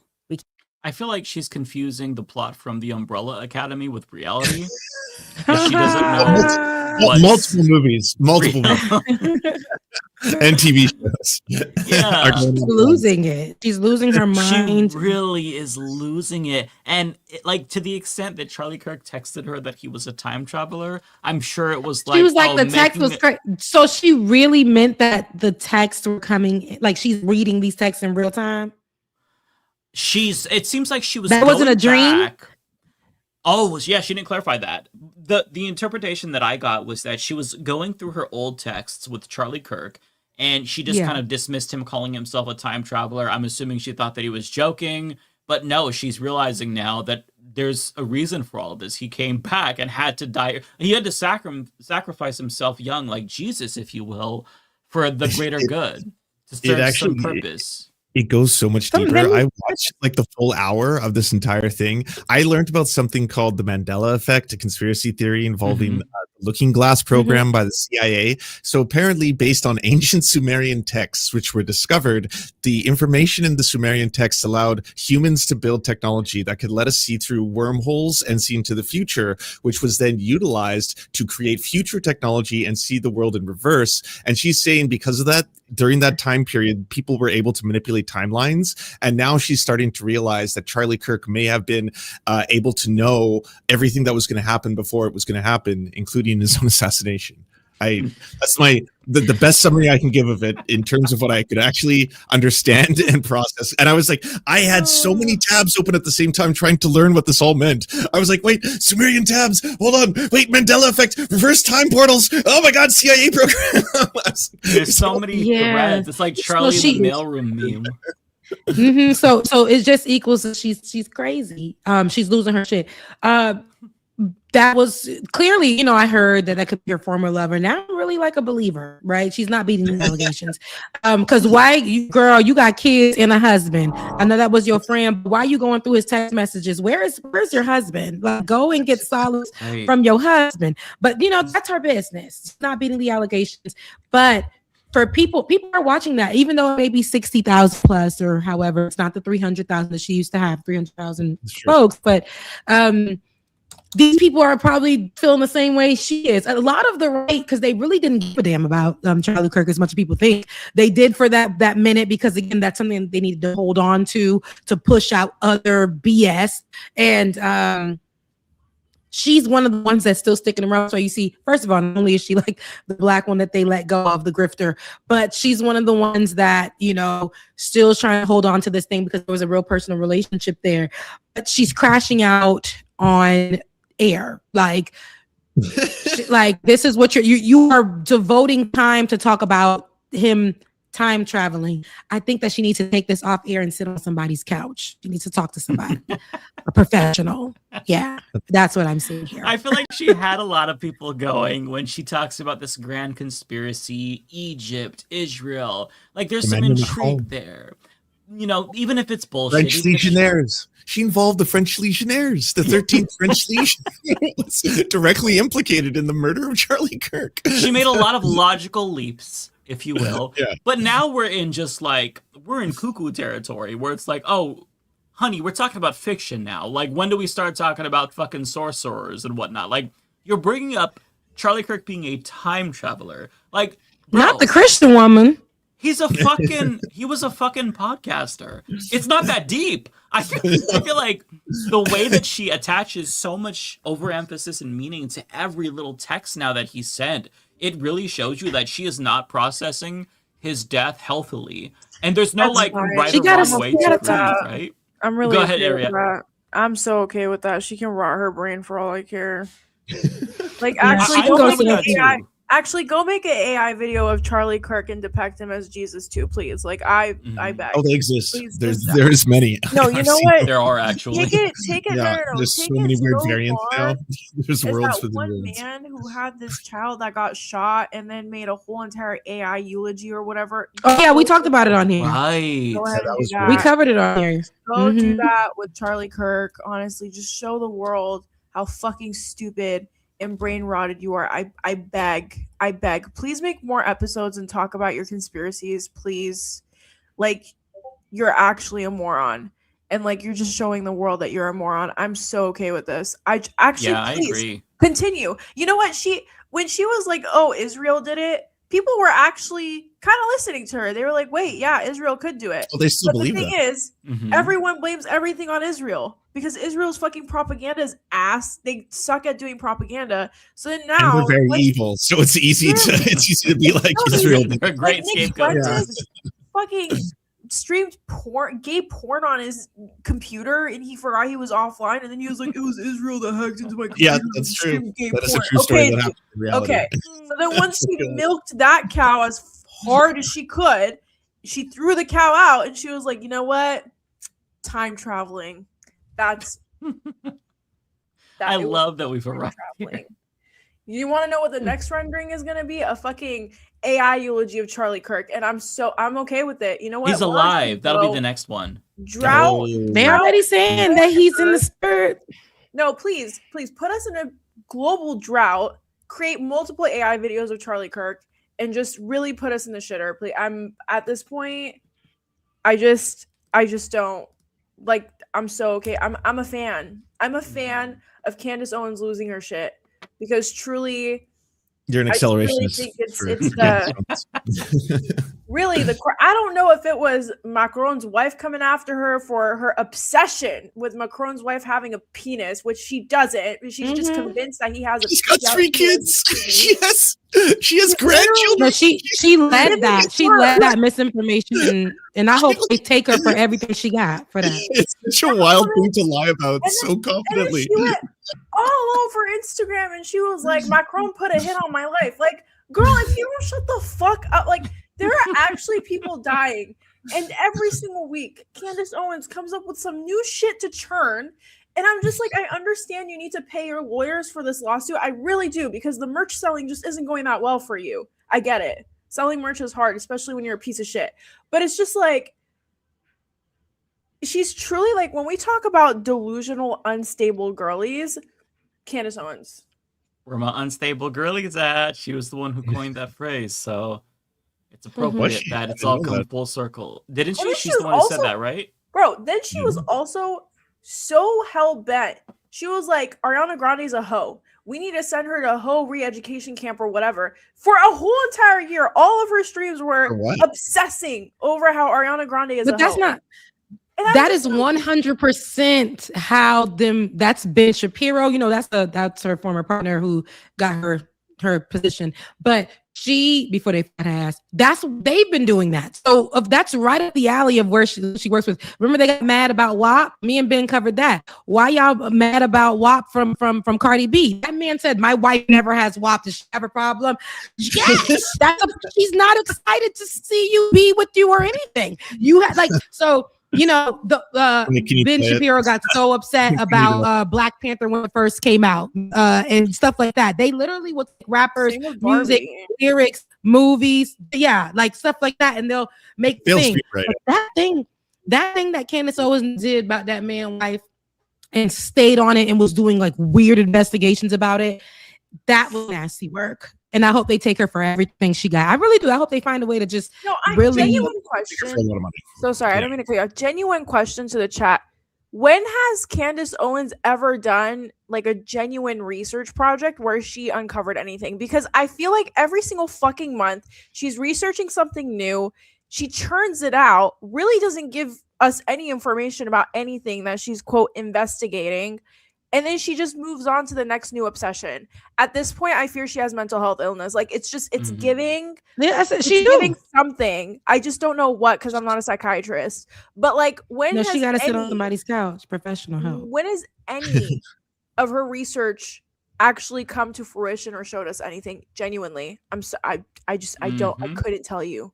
Could not tell you. This video hits different now. Okay, right? go ahead. Where my unstable girlies at? Where my unstable girlies at? No, I fear they're right here. I fear it's you, babe. It just hits so much different in 2026.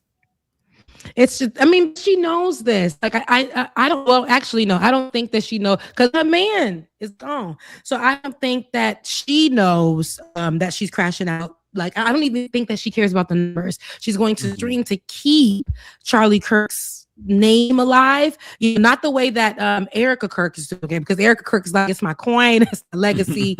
Charlie Kirk, who? But here Candace Owens is from, from the house, her marital space, and she's just like, Charlie, I gotta take you, Charlie. It's so crazy.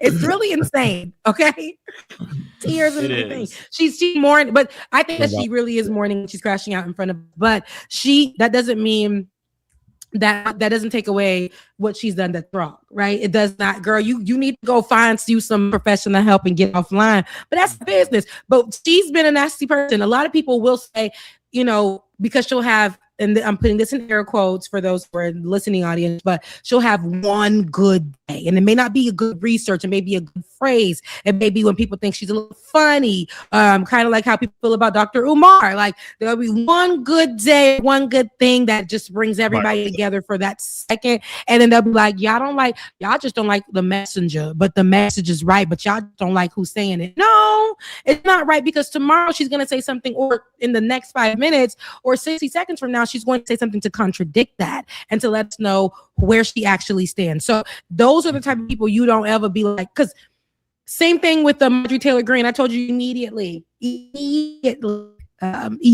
online after she was kicked out from the Trump brigade, and when they said they don't want her no more, and for her to leave with her sandals, her dirty sandals, she got online and people were like, guys, hear me out. I know, but she was abused by Donald Trump. Anyone know? That lady has not, before even she was on the side of Donald Trump, this lady was doing the work here in Georgia. She was doing the work of the racists. She was doing the work of those people who drive by and say, get out of my town. She's one of those people. She's been doing the work to tell you guys that the kids were not they were paid actors that got murdered in the school. She's been doing the work. So at the end of the day, ain't nobody giving I'm not giving any of these people, I don't want to give them any type of, oh my gosh, I feel so bad for you. No, that's not coming from me, because you're the reason why a lot of these people are ICE agents right now. You're the reason why a lot of these people are outside being abused by the ICE agents right now. You're the reason why a lot of people can't come and see their families. You guys are the reason why. And ain't nothing I gotta say to support that. And they both contributed towards this. And absolutely, we don't have to in any way be like, I hate the defensive, like, oh, you're just criticizing how she's choosing to grieve and stuff. And it's like, Erica Kirk is the front-facing figure now of like the biggest Hitler Youth recruitment project apparatus in the United States. Like, you're just a bad person for that. It has nothing to do with anything else. If you want to throw Eurovision tier celebrations every day, that's cool. You do you. Not what I would do personally, but everyone has their own. But who gives a fuck, right? As long as she's running Turning Point USA, she's a bad person for that. I love this comment. Erica is griefting. That's actually brilliant. Oh, I love it. Say, the Candace Owens thing, it really is a warning, right? This is the logical conclusion of right-wing thinking. When you suspend logic and reason and you don't think in a fact-based way and you allow elites to kind of manipulate your worldview and media to like sour your perception of reality, eventually you land in cuckoo territory where you're talking about fucking time travelers and probably like magicians and weird shit like that. But as crazy, okay, this is a genuine question that I have for you all. As crazy as Candace Owens is, I think that there's something that might be even more insane than what we just watched. And I present to the chat and the panel a new reality television show coming to Amazon Prime featuring grifters. On the right, in the center, nobody's really talked about this, and they love to give them platforms. So I have to play this for you all, okay? So this is a new trailer, or this is the only trailer that dropped, but it's for a new show coming out. I don't know if it's out yet, but I'm not going to say anything else. Just watch. We're on in 3,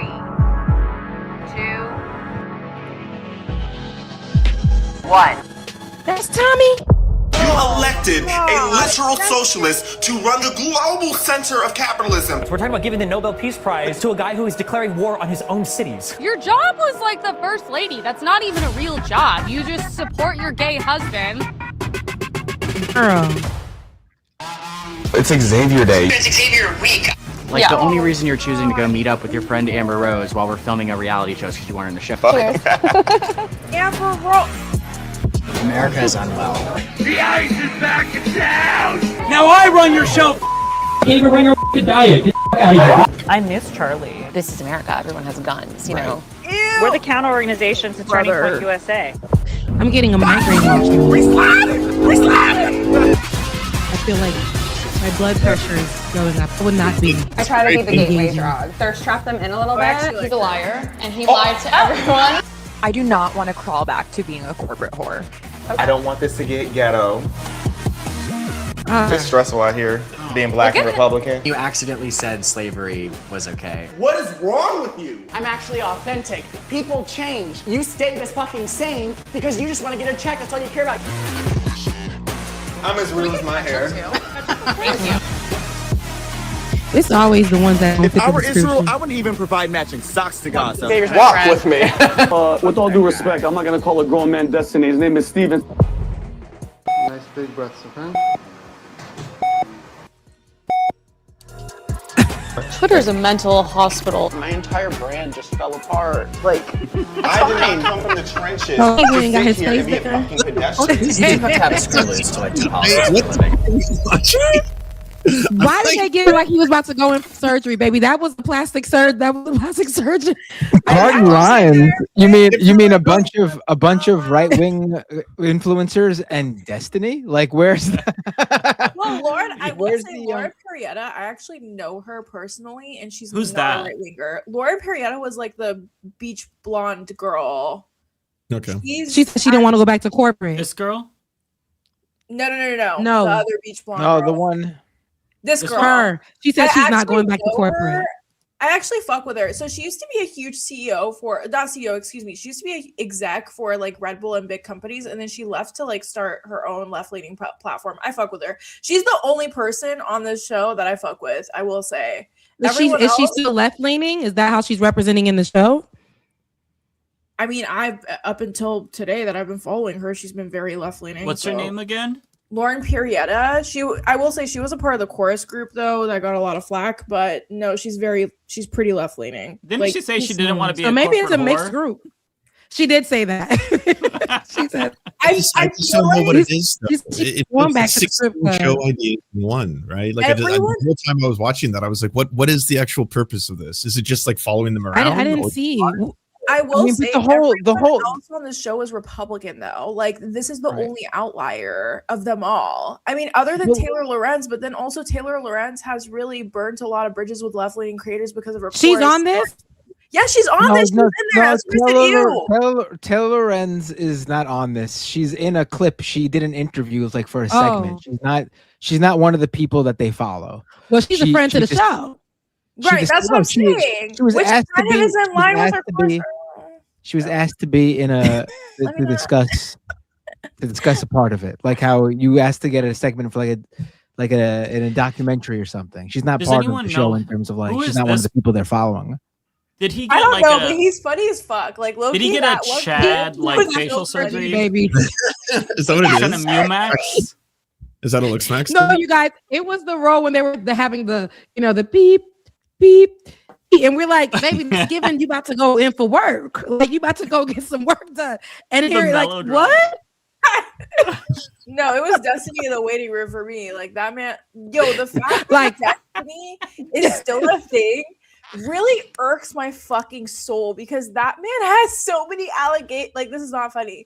That man has so many like sexual just terrible five different women have him filming them with consent. And for some reason, this man is still getting propped up. We've got Xavier here, who was oh my god, this guy is the worst. He went to Israel, and then he went to this setup, propped up like fake prop up that the Israeli government put on the gear, like the Party City gear, and then he's like, I won't even give kids in Gaza my socks. Now walk with me.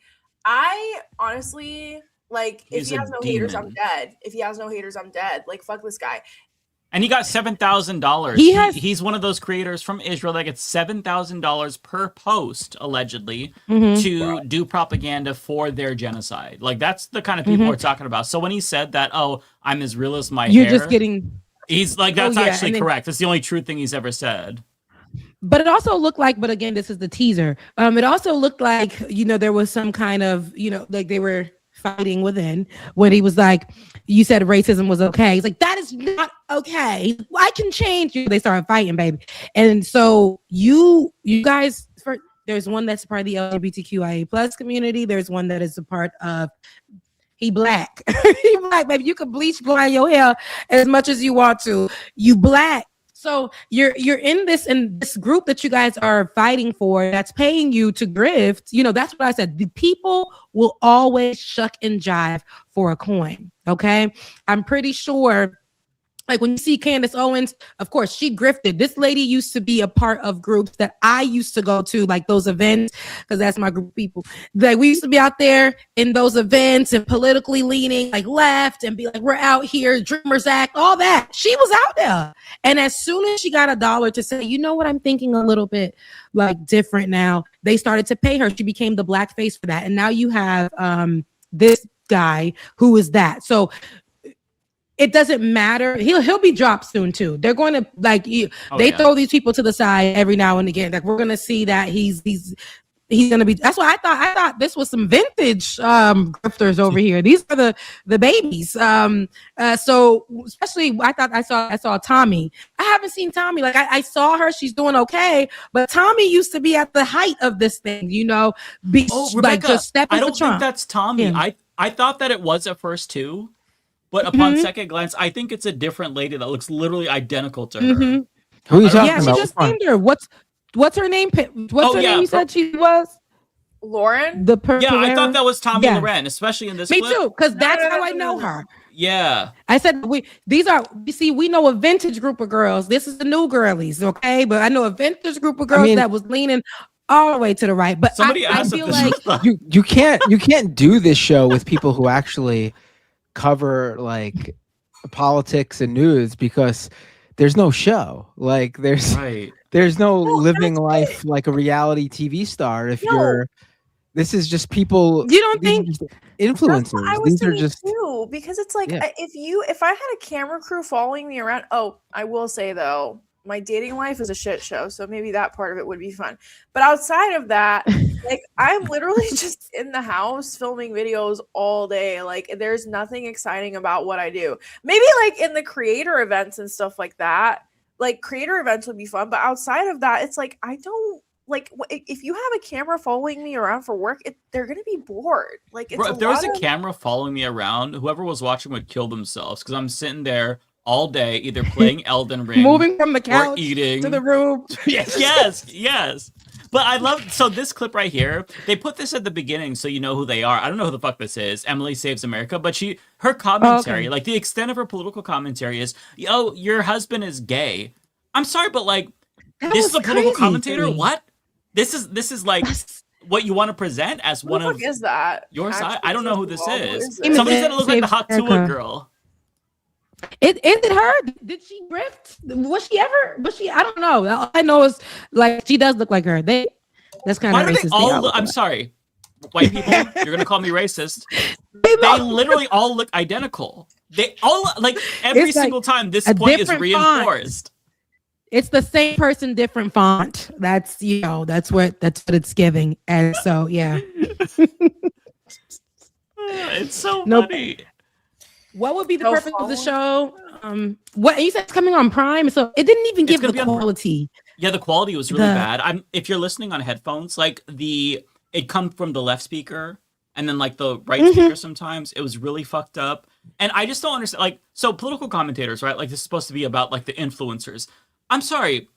They're flying on private jets and shit and getting plastic surgery. Is this really the average experience of fucking? And I'm fighting for my life every day, trying to get y'all together, trying to give y'all some news. And these people, they get. You guys are giving us a somber moment for plastic surgery. I'm sitting there doom scrolling, depressed, trying not to fucking kill myself, and they're like, "Oh my god, you fucking stole my man!" Like, what the fuck is happening? I feel like the only creator who would be on a private jet in that group would be Destiny, and even that's like questionable. Isn't it like no? The black guy was on a private jet. Yeah, he was. All those right-wing influencers would be the ones on the private jet, because they're the ones who actually get money from billionaires and other rich people. They're the ones with the actual connections to people in power, which is why they're everywhere, because they have unlimited resources. It costs thousands and thousands, I would imagine, to fly on a fucking private jet. Like, you're not just gonna do that willy-nilly. But a lot of the times, Israel also charters the planes too, and I know Xavier is Israel's favorite influencer. Yeah, so. He's like, "Oh no, they didn't even pay for hotel." Like, right, but they paid for. You didn't sipping champagne on the people's private jet. Yeah. Right. It's crazy. Like, it's just, you could tell it's vanity. They have no core beliefs. They don't care about changing the world. They don't have a political ideology or philosophy. It's just like about being a star to them. And since they don't have talent, they can't sing, they can't dance. Like, the best they can do is just be like, "Hey, racism is actually good. I say this as a black person who's gay." Like, this is literally all that they do. It's just trying to be famous for the sake of being famous by any means necessary. It's crazy. It's just like the fucking most embarrassing thing in the world. It is. But I'm not watching it. Like I said, watching that until we broke it down and cracked on them. But watching that was making my blood pressure go high. Not because what they were saying, they weren't saying anything that made any sense. It was actually giving, like, it was just like, what is going on? What are people going to get from this? But again, like you were saying, Matt, it might be that it's not for people to really get a political pull from this. It's just going to be like the influencer space, the political influencers, like on that side where it's not really required for them to have brains or anything, or to really do, like, they just kind of, that's all we, I don't know. I couldn't watch it. But I'm trying to see who gonna watch it. And it's probably gonna be a lot of their people. Yeah, I don't tune know into it. I don't know the audience for this, because it's not like political and news influencers are really that popular with like the reality TV watching audience. Right. It's like a Real Housewives bit.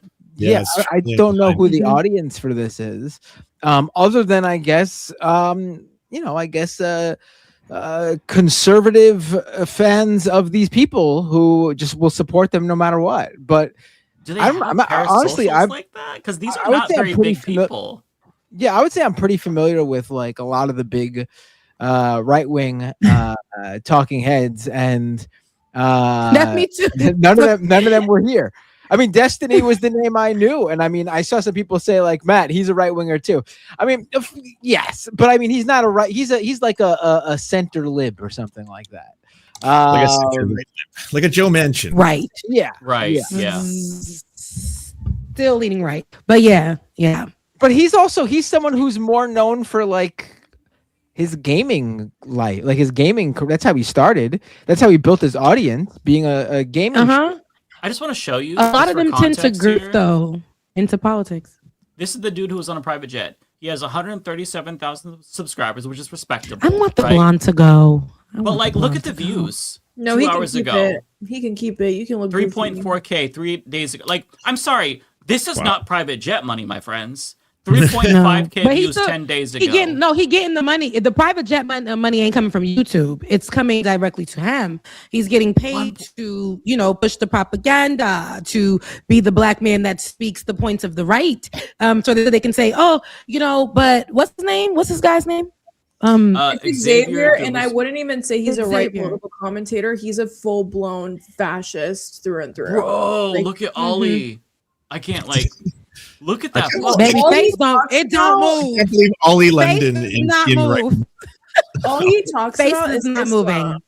Like, he talks about Islam, like he's obsessed with Islam, and he talks about it in such a foul, reductive way. Like, genuinely, if I see Xavier in person, I'm going off on him. Like, everything I'm telling and it says the truth will set you free, but what do you say? But first, I'll piss you off, respectfully, Xavier. Oh my God, so full of himself. PragerU. I didn't even notice PragerU, Brandon. Look, this is his most popular video. 123,000 views. That sucks. That's wild. I have more views on mine. Is he big from somewhere else? Like, is he known from something? He's probably on PragerU, right? No, he's known because he does PragerU videos, and then he started doing a bunch of Israel shilling on Instagram, and then he blew up. That was basically his claim to fame. But guys, my chat keeps talking about some fucking video of Anna Kasparian apologizing for her grift. What the fuck is my chat talking about? This is like the 5th time. I haven't heard of I didn't see that. If the Vanguard didn't report it, then I don't know it. I never heard about this either. You have no clue what the fuck you're talking about. Yeah, I did see that she debated that. Just Pearly things. That was amazing. Pearl. Yeah, it was so funny. Mr. Krabs' daughter from SpongeBob. Pearl. That was such a millennial shut down in real time. She just she froze up, stopped talking. Vanguard did report Anna stopped talking. Okay, I don't think any of us watched it yet, but I will watch the chats. I am behind on my Vanguard. We have time now because we're at 7:33 and we're at the point where we duck out of here. Yeah, Guys, we gotta do some chats. Before we all get out of here, I just want to say, Iran's situation is really bad. So if you guys can just share content and stuff, I would really appreciate it. Yeah. Thank you. Well, I am interested in this. That's absolutely true. I was thinking about you, Ariana, and what your take was on all this when I saw the news. Yeah. She's been posting. I see a lot of your watch your stuff. I've been working 12-hour days, just because like I'm one of the only Iranian leftist content creators that like has a platform the way that I do. There's a couple others, but they're all super small, like micro platforms. So I think there's me and like one other person, I think. And so everyone comes to me to get their scripts, like, you know, looked over. So humble. No, I'm joking.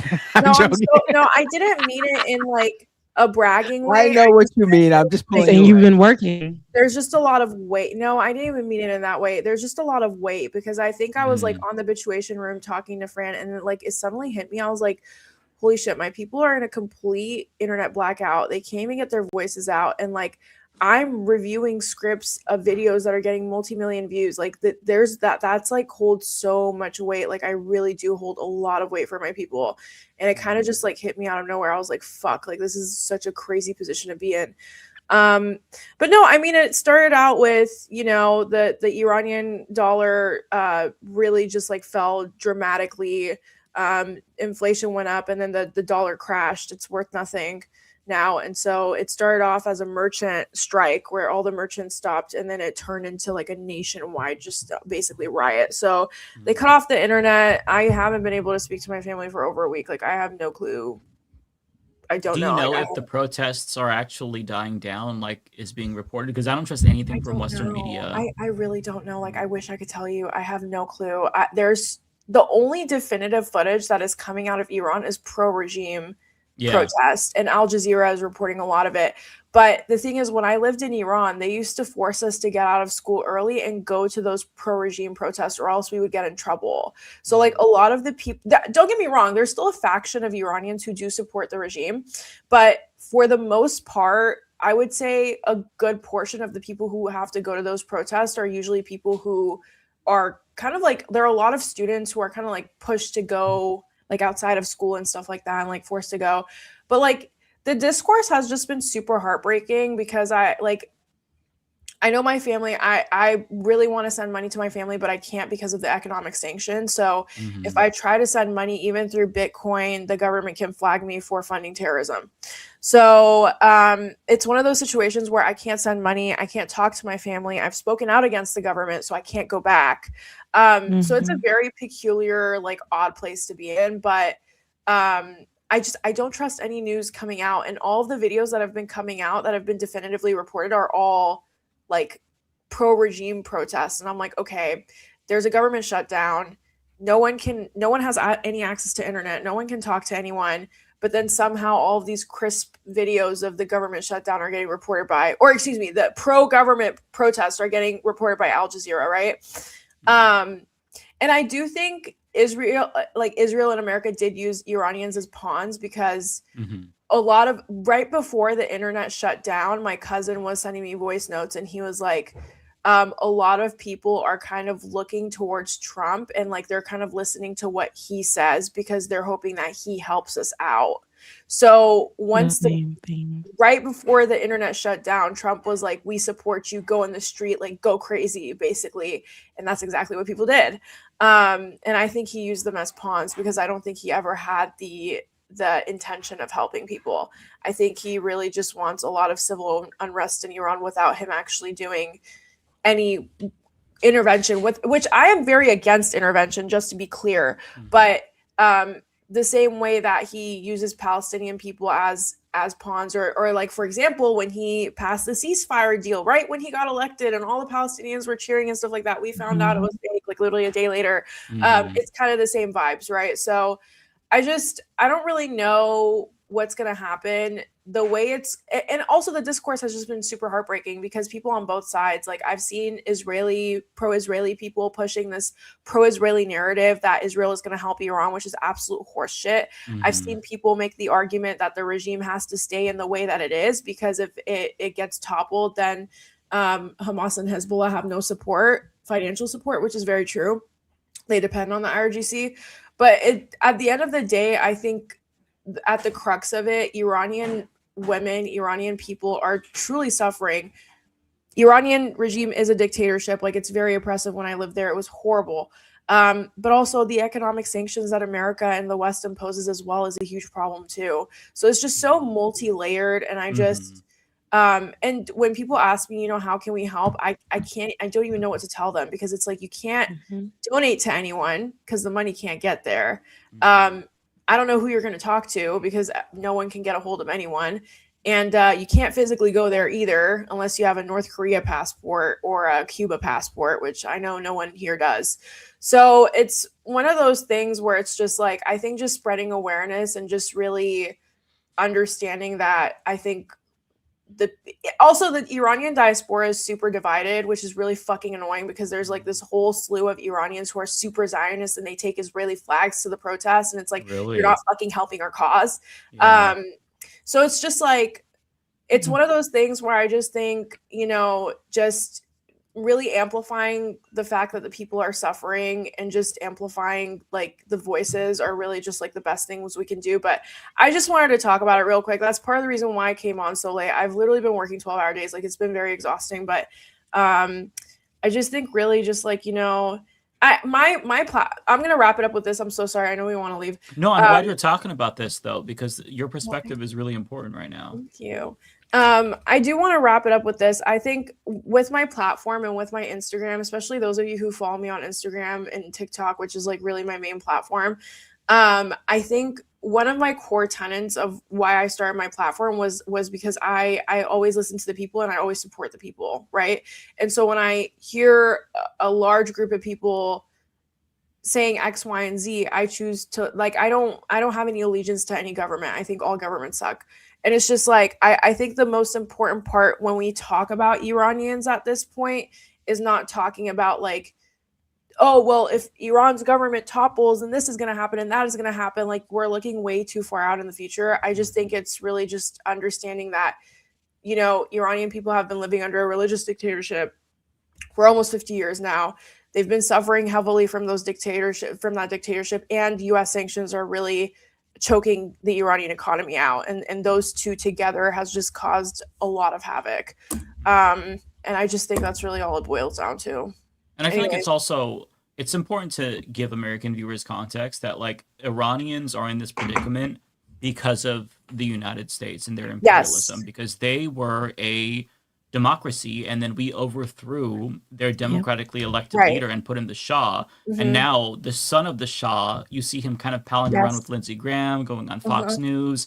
He wants to be put back in power. I don't know that Trump is going to do that, but the problem with the people like Trump and imperialists who feign concern for the Iranian people, who we should be concerned for, is that they don't have their best intentions in mind, which is what makes the situation so difficult, right? Because you can't really trust anything that comes from the regime, but you also can't trust any Western media because they all have different interests. So that's why, like, it's so important to listen to Ariana, because you don't know what's objective and what's true. And to the extent that you can discern fact from fiction, I think that Ariana's probably going to be the best at doing that and not us. Thank you. Yeah, no, I appreciate it. No, that context is super important. So yeah, we did have a democracy, and actually Iran, the Persian Empire in Iran was one of the first, we were one of the oldest civilizations, but also one of the first civilization to come out with a human rights charter. So Iran has historically been kind of the pillar of human rights for a very long time. Even when we had our dynasty, we ran it a lot more ethically than the Greek. And if you guys do research on that, you can see that. But yeah, in 1953, America did a coup. It was called the Ajax coup. We had a democratically elected prime minister named Mossadegh. He was very widely loved, very widely popular. And they threw him into prison. They threw him into house arrest. They brought in the Shah. And the Shah wanted to westernize America so desperately. He was force pushing Western ideals onto the Iranian people so hard that the Iranian people got sick of it and they revolted in 1979. And also Mossadegh, the prime minister that they threw into house arrest, he nationalized the Iranian oil. And less than a year after he nationalized our oil, he got thrown into house arrest. So a lot of this is a symptom of true American imperialism and colonialism that just completely backfired for literally a lot of different people and groups and stuff like that. But it's kind of created this very sad, divided diaspora. And I think the reason why my diaspora is a lot like the Cubans or other diasporas is just because that just have fucked governments, is because when you come from a government that's just so wildly fucked and regressive and like a dictatorship, the people leave with a lot of trauma and they don't heal from it. The year that I lived in Iran and I came back to America, I was genuinely Islamophobic. Like, I'm going to be so honest with you. I hated Islam. I was like, fuck this shit. I don't want anyone to talk to me about this shit again, because it was forced. It was truly force fed down my throat. But the thing is, I had the privilege to come back to America and go to therapy for a decade and truly unlearn all of the religious trauma that I endured. And then I went back to Islam, and then I read the Quran, and I went back to truly being proud of being Muslim. But that's an opportunity that I've been privileged to have. A lot of Iranians don't have that opportunity. So I just think it's super, super, super, super layered. And I just feel like everyone just needs to give everyone grace. And we really need to wait to see what the fuck is true and what's not. I don't trust anything coming out. I've seen figures from 2,000 to 30,000 killed.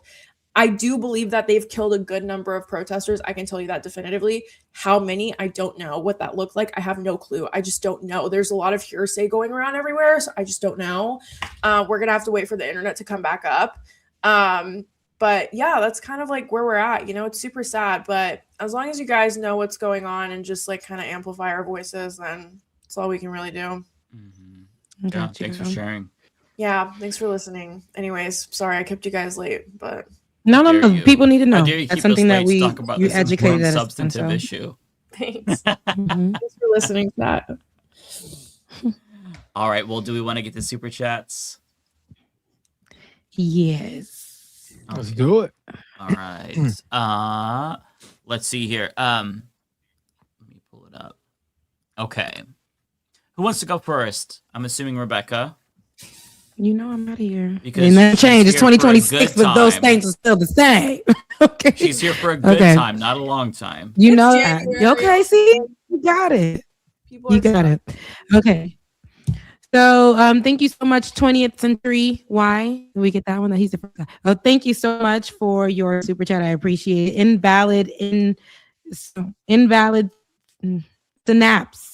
Okay, good. So good to see you on. It's so good to see you. Hopefully I get that name right. It's the capitals, Rebecca. It kind of threw me off too. It was getting me crazy. I was just like, that's crazy. I don't know. I wanted to say NY. I wanted to sin, but no, I got it. Thank you so much once again. And thank you so much for being a part of the membership. Lizzie Bennett, thank you. Any thoughts on Anna Kasparian? Yeah, with the Pearl Davis debate. Now, I've seen it. I didn't watch it. I've seen people talking about it. I'd say that was the most one-sided debate, with Charlie Clerk losing a gun violence debate to an actual gun. That's crazy. Damn. Thank you so much. Nintendo Gaming Channel 10-7. Thank you for becoming a member or being a member for 2 months. I love you. I thank you. I appreciate you. Amber Heard and Ezra Miller is bad apple of LGBT plus. Yes. Prairie Fire Neb. Thank you. I always say that, but I know that Kowalski, right? That's it. Because I want to. It's Kowalski. Because I always want to say Wachowski.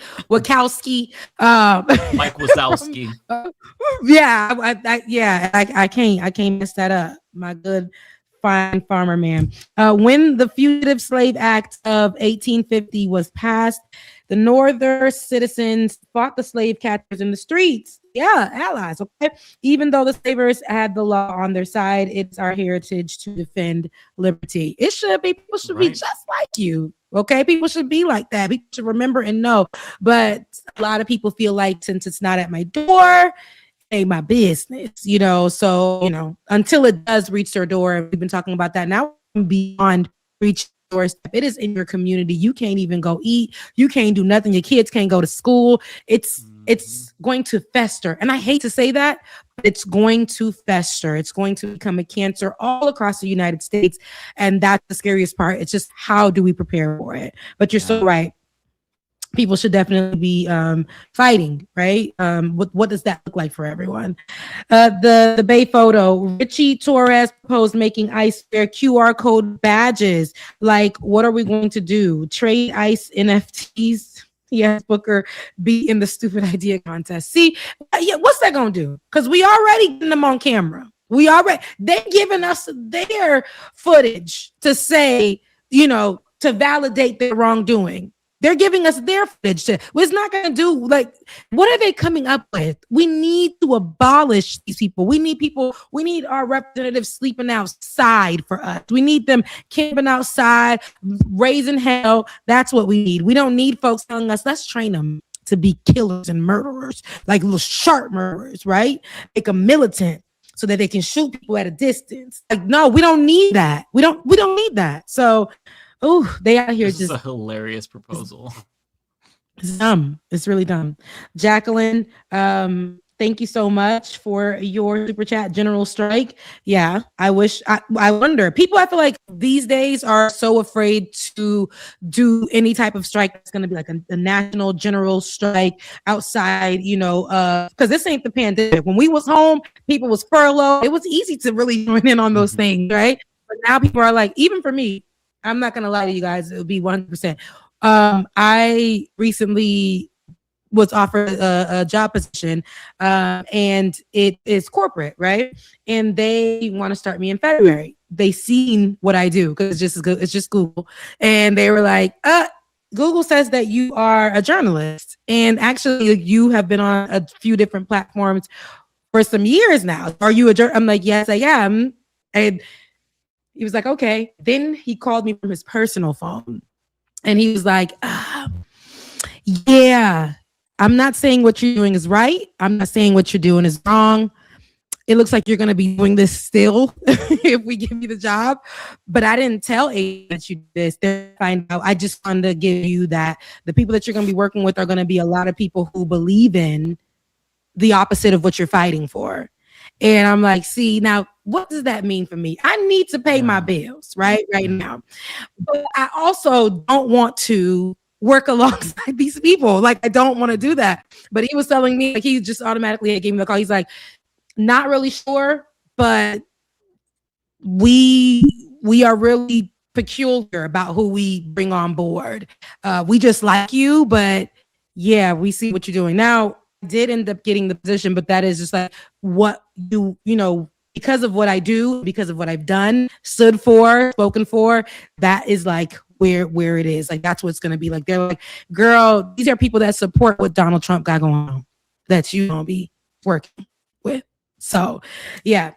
Anywho, but yeah, so people are afraid to do those general strikes and things like that right now, walk away from their jobs. In Minneapolis right now, what's going on, it makes sense. It's happening. People can't get to work or people are afraid to go outside. So that makes a lot of sense. But right now around the world, again, people are still in the mind of it's not at my door. I mean, it's what's terrible what's going out there right now, but it's not here. So yeah, I'm not quitting my job or I'm not leaving to do any strike or be a part of a strike. Now, it would be great if the United States pretty much, we came out and we were able to be like, to do this and not have to sacrifice our well-beings and stuff like that. But thank you so much for your super chat. Jada Fake 91. Thank you for joining and becoming a member.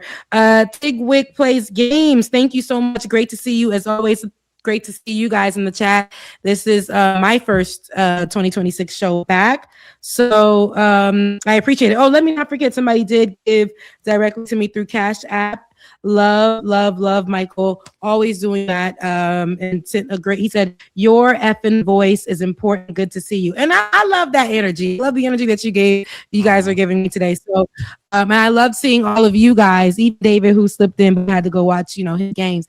I love all of you guys today as well.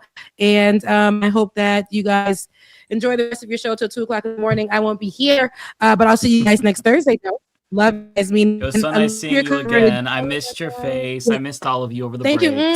I did. I missed your face too, guys. I really did. Even Matt was excited to see us. He was in chat saying he can't wait to see us. He did. He was showing us a little bit of love. I love that. But Ariana, I really love what you got going on. I see it online, and I saw you even speaking in your language, which I love the most, because you really are connecting with the people who are not able to, like you said, be the voices, and you're doing that for them. So I love that. Keep it up. Thank you. Bye, y'all. Appreciate you. Bye. Bye. All right, who wants to go next? I I can go next. I don't think I have a lot, to be honest. Okay, I think your first one is it Nintendo? I think this is the first. Yes, it is Okay. Nintendo. Okay, Orange Man forced YouTube to ban you. Got what the fuck? What is he talking about? Not yet, but. Oh, okay. Orange Man can try. I'm just kidding. Yeah. Old Man in Philly. When are you guys bringing back the live calls?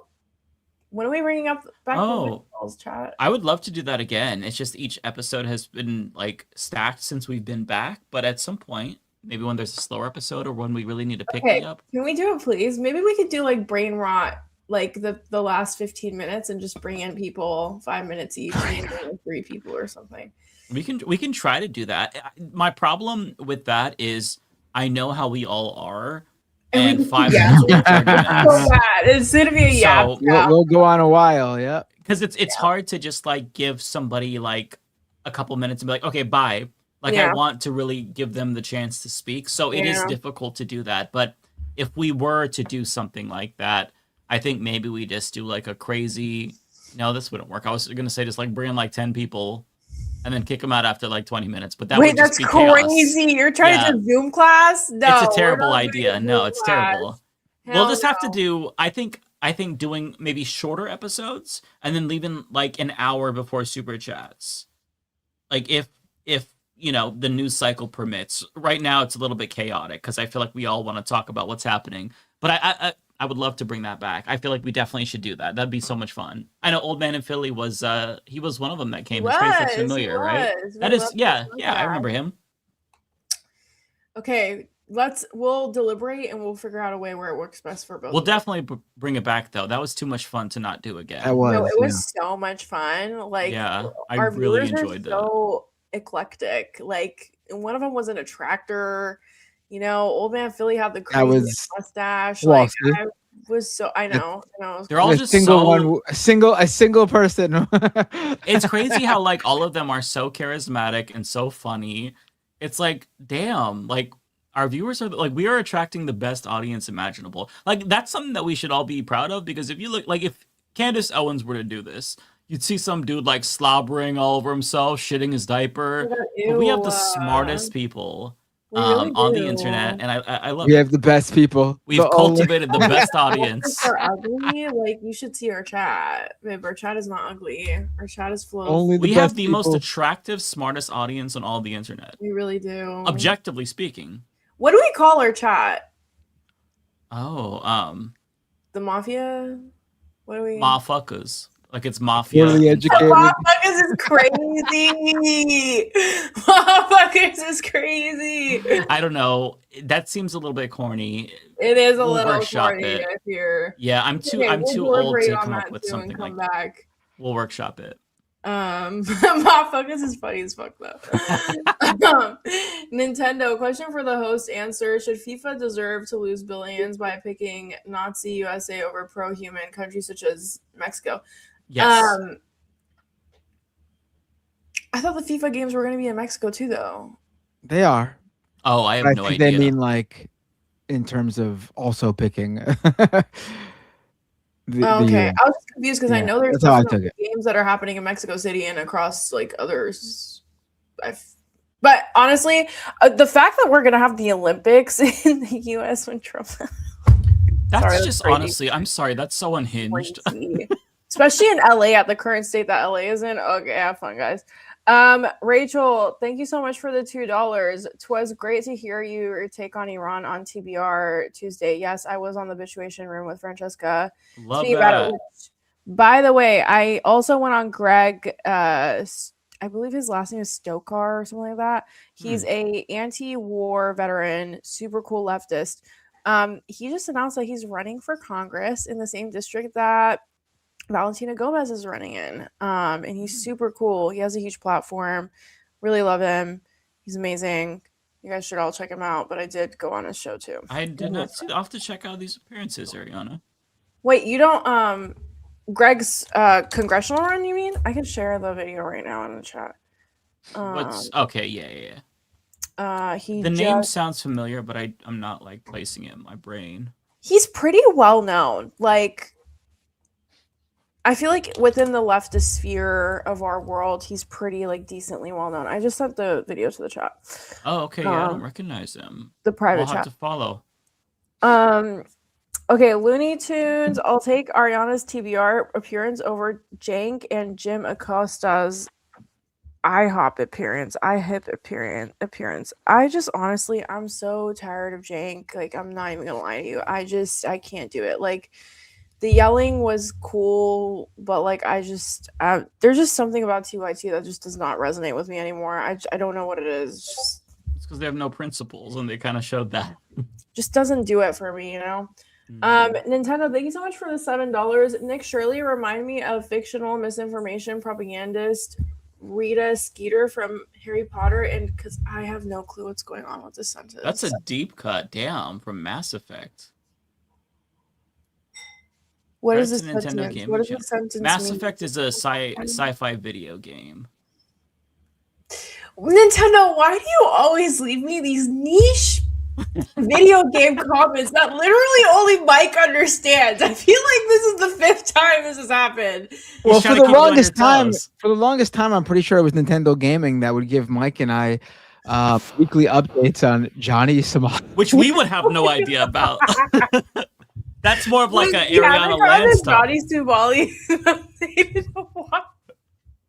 We felt like you were brought him up right. Like, if you talk about Johnny Somali one more time, I'm gonna ban you. Bro, I don't even know what she's saying. She's cracking up. Oh, Lance, I think that you're muted. I'm not sure. No, I'm not muted. I'm still muted. Oh, there we go.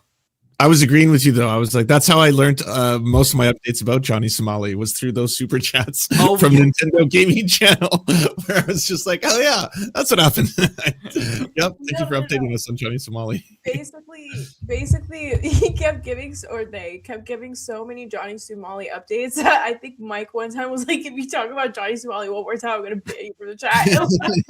Because it was completely off topic. I don't think we ever organically brought him up on the show. And I didn't know who that was. And just hearing the name over and over again was like triggering me for some reason. And I was like, oh my God, I don't care about him. No, like Mike went off about Johnny Somali, and I was like, okay. Oh my God, I love how Johnny Somali is like the trigger word of Leftist Mafia. Like, that's so funny. Kowalski, hi. Thank you so much for the $10. The Oxford cows were domesticated in Iran. Very true. Ariana, you were meant to be a shepherd. I wish. I'll bring the cattle to NYC. We will sell the beef to the city and run grocery stores. The parking's crazy anyways. Honestly, I would be so down. Let's do it. I'm honestly, the world needs more, cow meat that's not poisoned with whatever the fuck they put in there. Thank you for the $10. I appreciate it. Frizzle $4.99. Can you guys please live react to Clana Casparian apologizing? Do you guys want to watch it, or do we want to leave it for next week? Let's save it for next week because I gotta go, unfortunately, but I'll do it next week if you want to watch it. And I don't want to watch Anna Casparian right now. Just honest. I feel you, Rachel. It sucks that Maz Jobrani sold out. Yeah, I'm so sorry. Maz is really popular. I love him though. He's super cool, really cool Iranian comedian. Twigs, thank you so much for the $20. Thanks for the Iran coverage, Ariana. The nuanced leftist perspective is deeply needed. I really appreciate it. Thank you. Yeah, I feel like a lot of people just come out of the woodworks acting like they're, experts on shit, and I'm just like, you don't know what you're talking about. Oh my God, Dirty Pirate, thank you so much for the $100. Oh my God. Wow, YouTube won't let me send my message with this super chat. Oh my God. Well, you still sent me $100. Thank you so much. That's so sweet of you. I'm gonna go and buy some of my favorite food with that, just so I can treat myself. So thank you. Oh, Ariana, I forgot to ask you. Was that a Bear Bells cookies and cream protein bar that I spotted earlier when you were eating that? Not cookies and cream. It was caramel cashew, which is the best flavor. Oh, okay. So just real quick, because I'm a fiend, you have to try their it's the cookies and cream with caramel. It's delicious. Okay, I'm gonna try it. It's delicious. Okay, I'm gonna try it. I've been working out a lot, so protein bars it is. But those are the best. I will definitely try it out. Thank you. Not yeah, these are the only ones I can stomach. Yeah, not sponsored, guys. Fuck these corporations. Yeah, it's because the sugar alcohol that they use doesn't blow up your gut. I don't know what kind they're using, but it doesn't destroy my stomach, and I really appreciate that. I agree, guys. If you guys need a protein bar, these barbells are really good, but they do cost an arm and a leg. So my God, right? Just be careful. Yeah. I don't know when protein bars started becoming $4. I'm like, dude, get the fuck out of here. It's Anyways, so sorry. outrageous. If you can steal, never mind. Guys, 5-finger discount, never out of style. I'm just kidding. We're kidding. Crystal DW. Oh, Blue Witch. Thank you so much for the $2. I appreciate it. Keep up the work. Glad you made it. Thank you so much. I appreciate it. Yeah, sorry I came on late, guys. Crystal, thank you so much for the $2. Loved you on the Bitchuation Room. Thank you so much. I was really excited to get on, and Francesca's just amazing. She is. Super happy she invited me.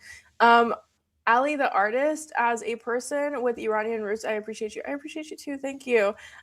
Seriously, what can I do for Iranian neighbors? I just really think you guys need to share and just amplify and just talk about Iranian people. You can always follow my page, not to self-promote. There's another Instagram page called the Iranian Diaspora Collective. They're a really good show page as well. I would be careful when you do follow Iranian influencers, just because a lot of them are Republican, and they do align a lot with Zionism and just Republicanism and Trump, because they believe Trump is going to save Iran. So I am honestly one of the only Iranians who's leftist, who has a bigger platform, who is vehemently against the genocide in Gaza, but also in support of a regime change in my own country that is backed by the people and not by imperialist power. So I honestly wish I could give you guys more pages that think the way that I do. I just don't know anyone else really. There's another woman called Nazanin Noor. Huh? You're the only one holding it down. I think so. Like, I genuinely don't know anyone else, but I will say there is another woman named Nazanin Noor. I don't know her personally, but I do also know that she is vehemently against the genocide in Gaza, but also supports regime change in Iran the way that I do. So I just put her link in the chat. She is also another one, and I think she's as big as me, but I think a lot of her content is more Iran aligned, and she doesn't talk about other issues as much. So just be aware of that. But like, if you want a collective, cohesive coverage that also brings in the leftist and American politics, and that's more me. She's more Iran focused. And then I'd say that's it. Just amplify, follow, and just really be our voice. Like, it's really sad that this is where we're at. I don't know what's going to happen with Iran. I would be very surprised if the regime gets toppled at this point. They have a lot of money. They have a lot of oil money. So, but then again, their money is worth nothing. So I'm just not really sure how it's going to go. So we'll see. The dollar has completely collapsed. So I just don't know. Well, we'll just have to watch. Sorry, I'm like regurgitating myself, and Lance has to go. Okay, I'm done running on my tangents. Chat, thank you so much for the money that you sent. I truly appreciate it. I have felt the weight of the world on my shoulders quite literally this past week, and I just really appreciate you guys so much for having me. I know I came on super late. No, please. Yeah, we're glad. It was a pleasant surprise when you joined. I didn't go, oh, I can't look at her coming on late. I was like, oh, look, she's here, Ariana. Nice to see her. Thank you. Oh, late again.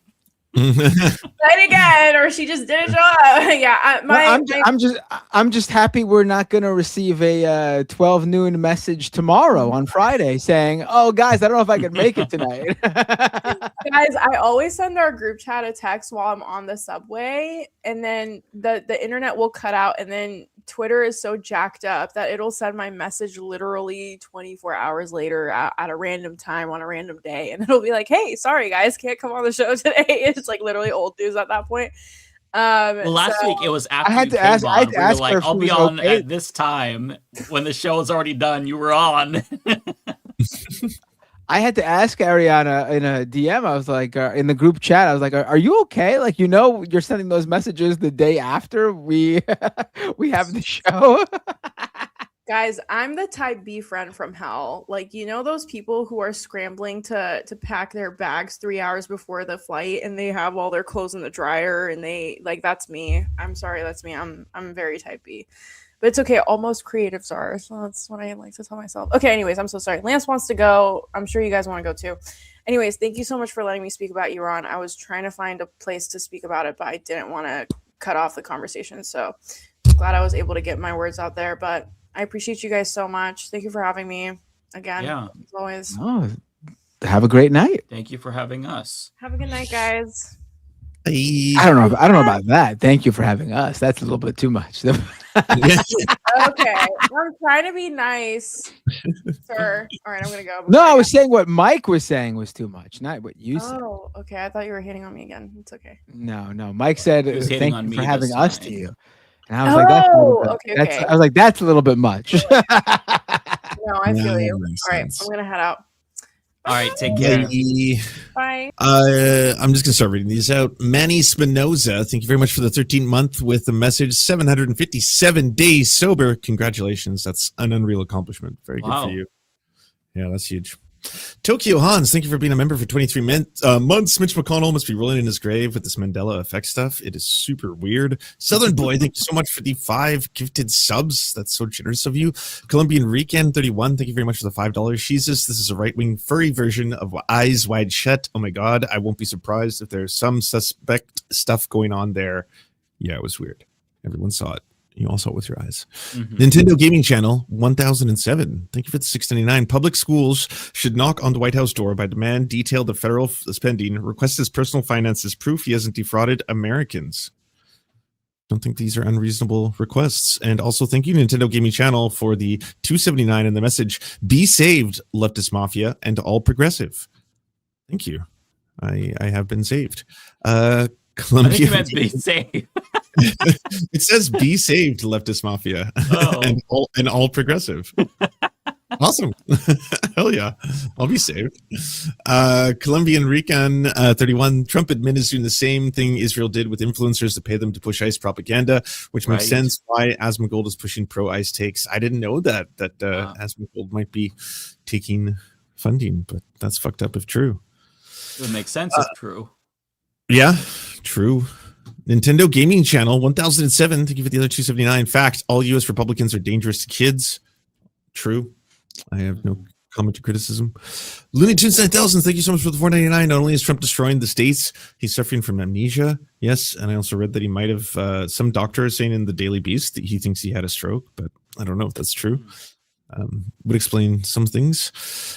Jacqueline Litch, thank you so much for the $6.99. Shock and awe theory. They will keep hitting Minnesota wherever they can until they create the conditions to bring it down, and the provisional government may be true. Timothy Nelson, 4785. Thank you for the $2. No message. Colombian Weekend 31. Thank you for the $2. Need a mental health cleanse after that awful trailer. Yeah, Mike isn't here right now to say this, but I'll say it in his absence. Why did you make us watch that? I wish I hadn't seen that, and now I do not need to know that it existed. Thank you so much to the incredibly generous Open Presence for the 25 gifted subs. That's unreal. If you're still watching, that's so nice of you. That's so kind. Thank you very much for funding the show. Caesarina Chess, thank you so much for subscribing on Twitch. Duckco, thank you for resubscribing on Twitch. Jen Can, thanks for resubscribing on Twitch. I will leave it to you, Mr. Matt Binder, but I'll leave once Mike gets back because I have to take off, but I won't leave you hanging until he does. I'll also send you my heroes. That's very kind. Oh, Mike is back, it looks like. Okay. No, it's just a picture of Mike. It's deceptive. I know, it looks photorealistic because he does hang out with Oh, no, you know what happened? I went to my my YouTube studio backend to pull up my Superchats, and my live stream feed on there was still playing, but it's behind. So it looked like he was back. Now he's back. I'm looking through StreamYard. Bye, friends. I love you both. You're awesome. I'll see you next Thursday. Take care. See you then. Adios. All right. Did you want to read yours first, Matt, or do you want me to go? Sure. Okay. I'm rusty. I realized I was thinking about it. Like I spoke for nonstop for the first like 10-15 minutes, and then You burned yourself I out. think I put like a sentence every 10 minutes after that. Coming back is really, you almost feel like you have to learn how to talk to the camera again because you kind of lose that muscle memory. It's very weird. I felt like for the first time, like I didn't have the words. I need to get back into it, which is very rare for me. I can't shut up usually. I mean, it's hard to live stream. I'll just put it that way. Some people can do it for like 8 hours, like Hassan. Others, they need to pay. Hey, I used to be able to do it. I'm just rusty. I used to do my classic 4.5 hour streams that ended at like 3. Whenever we go super late, like past 10 Pacific time, I'm like a vegetable afterwards. I feel like the lights cook my brain. Like some people can do live streams, other people can record videos.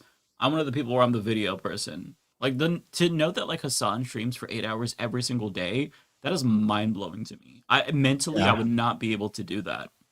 I used to think I was the streaming person, and I probably was. But now I'm at the point where I think I need to really, really, not even just because I'm like, oh, it'll grow my channel. No, because I think for my own sanity, I need to move from streaming to videos.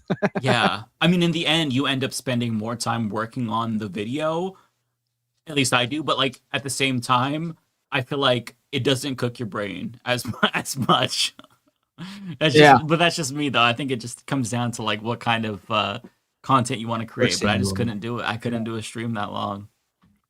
All right. Should I read my super chats first, or you want to go first? No, feel free. I'll pull them up for you though. Let me know which is the first one. Yep, Tokyo Hans, member for 30 months. We were sad to see you. We were sad to miss you since you were at the Cola Enthusiast Symposium, CES. I've yet to see any of your reporting on it. Only about electronics. That's pretty good. I need to do some Cola Enthusiast Symposium videos. Tokyo Hans, another super chat. Since there is no evidence that EM has ever done it, the Grok thing, Elon Musk has ever done it. The Grok thing is the only way for him to see his baby's mothers in that condition. Oof. Wow. Tokyo Hans also says in another super chat, is that furry party where Donald J. Trump blew Bubba? Oh boy. Tokyo Hans is on a roll tonight. Damn. Yeah. Strats are us with a 20 euro super chat. Thank you. We love you all. I appreciate it. I'm trying to find this. Old Man in Philly with a $10 super chat. Hang on, I didn't find Strats. Oh, here we go. Here we go. Just wanted to give them credit. Okay, Old Man in Philly with that 20 euro super chat. Nice. Old Man in Philly. To curb ICE collaboration and lack of accountability, should resistance groups push cities like Philly, NYC, and Minneapolis for police residency requirements? I mean, you shouldn't even need that addendum before it to curb ICE collaboration and lack of accountability. I've always thought it was ridiculous how many cops don't living in New York my whole life. I was always stunning just how many cops live outside of the 5 boroughs. And it's not like, you hear that there are people who live outside of New York City and then commute into New York City to work because they can't afford to live in the 5 boroughs. But that's usually like the cops aren't like who live outside of New York City. They aren't like renting because they can't afford. Usually they got nice homes in Long Island or in New Jersey. Not saying they could afford to buy in New York, but they could certainly afford to rent in New York. I think yes, or at least there should be a number requirement. You can't have this many in the force living outside the city. There's gotta, if not mandatory living in New York City, there has to be a certain percentage that do, and there has to be a percentage that puts them in the vast majority. I mean, in Minneapolis alone, the ICE agents outnumber cops by more than 3 to 1. It's crazy. Well, I don't think I don't think you could assume they could outnumber them. I'm just talking about like cops should have a connection to the city that they serve. If they don't, why the fuck do they care? Why are they there? Just for a paycheck. Yeah. And that's not a job. It's like if you heard a fucking teacher was just going to teach your first, second, third grader because they just need a fucking paycheck and not because they truly love education and teaching kids, because that's what all teachers, at least good teachers, need and have, because it's not a job that's fun to do unless you truly love doing it. Yeah. I mean, was it 3,000 ICE in Minneapolis? Someone just said in the chat. I mean, New York City is good. Maybe that's why ICE has relatively, obviously they've been picking up people in New York City, but not at the level, nowhere near the full-blown invasion like they're doing in Minneapolis, because I don't know how many ICE agents they need in New York City. New York City is up there in terms of like sheer numbers of police. But remember there were stats putting them up there with like some of the largest armies in the world when it came to just numbers of officers. Maybe ICE don't have the numbers. I mean, at the very least, there was that video not too long ago. We watched it on the Majority Report not too long ago of that ICE agent who was pulled over driving drunk with his kids in the car, and he got arrested. I mean, at the very least, cops should be enforcing the law on these ICE agents, because clearly these ICE agents are, I'm not even talking about in their line of duty alone. I'm talking about just like they're certainly breaking the law, like just your everyday laws that average citizens can't break. They're certainly breaking those laws because they think they're above the law. That's where cops should be enforcing the law on ICE, especially.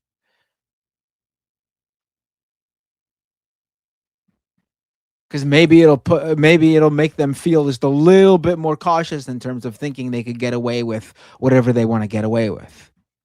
Yeah. Troy Mosin 8975 with the super chat. Trump is talking about not having midterm elections again. If Democrats aren't confronting him on the regime change of Venezuela and ICE violence, how can we have faith in fair elections going forward? Yeah. Good question. I mean, that Venezuelan opposition leader just met with Trump as we were talking and gave him her Nobel Peace Prize. Seriously? Yeah. Wow. And the White House announced that he accepted it and is keeping it. That's hilarious. And she walked out with a little a gift bag, literally like one of those gift bags you receive with Donald Trump's signature on it. Like, the gift bag you see at like a store. So like in exchange for like the equivalent of, I'm sure, like I don't know, like hotel hand wash and a bar of soap, she gave him her Nobel Peace Prize. Oh my God. Oh my God. She might become the leader of Venezuela now. I don't even think so. I think she's not, and that's gonna be extra funny that she gave him the literal. That will be hilarious. Nobel Peace Prize. I mean, what I really hope is, I really do hope that the fucking Nobel Peace Prize committee or whatever feel like fucking idiots now for giving her the award to begin with. Fucking the stupidest shit.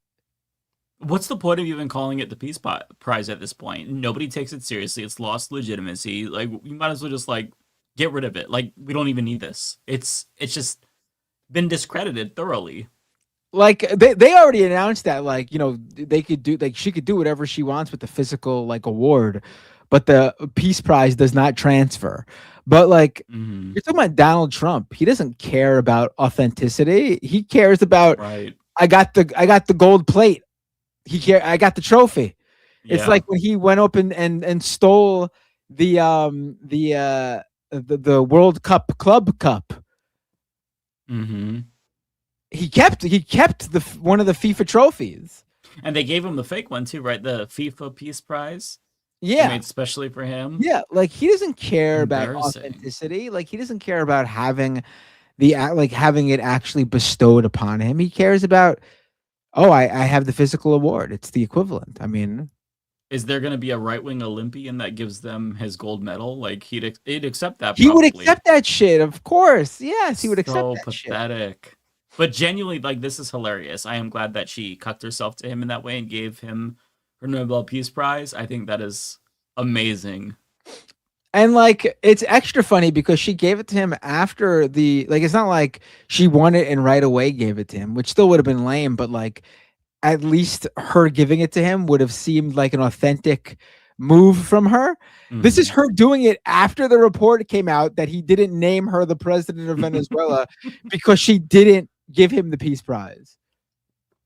And then she had to frantically come out and do all those media hits saying, "Oh, I plan on doing it. I just haven't had a chance yet." You remember that shit? It's on. It feels like we're living in a fucking parody at this point. How is any of this actually happening? My God. It's amazing. All right, let's go to the next super chat. Free Expression Warrior says Stop Funders Act was passed in the Senate today. Which one is that? I'm a little bit rusty lately.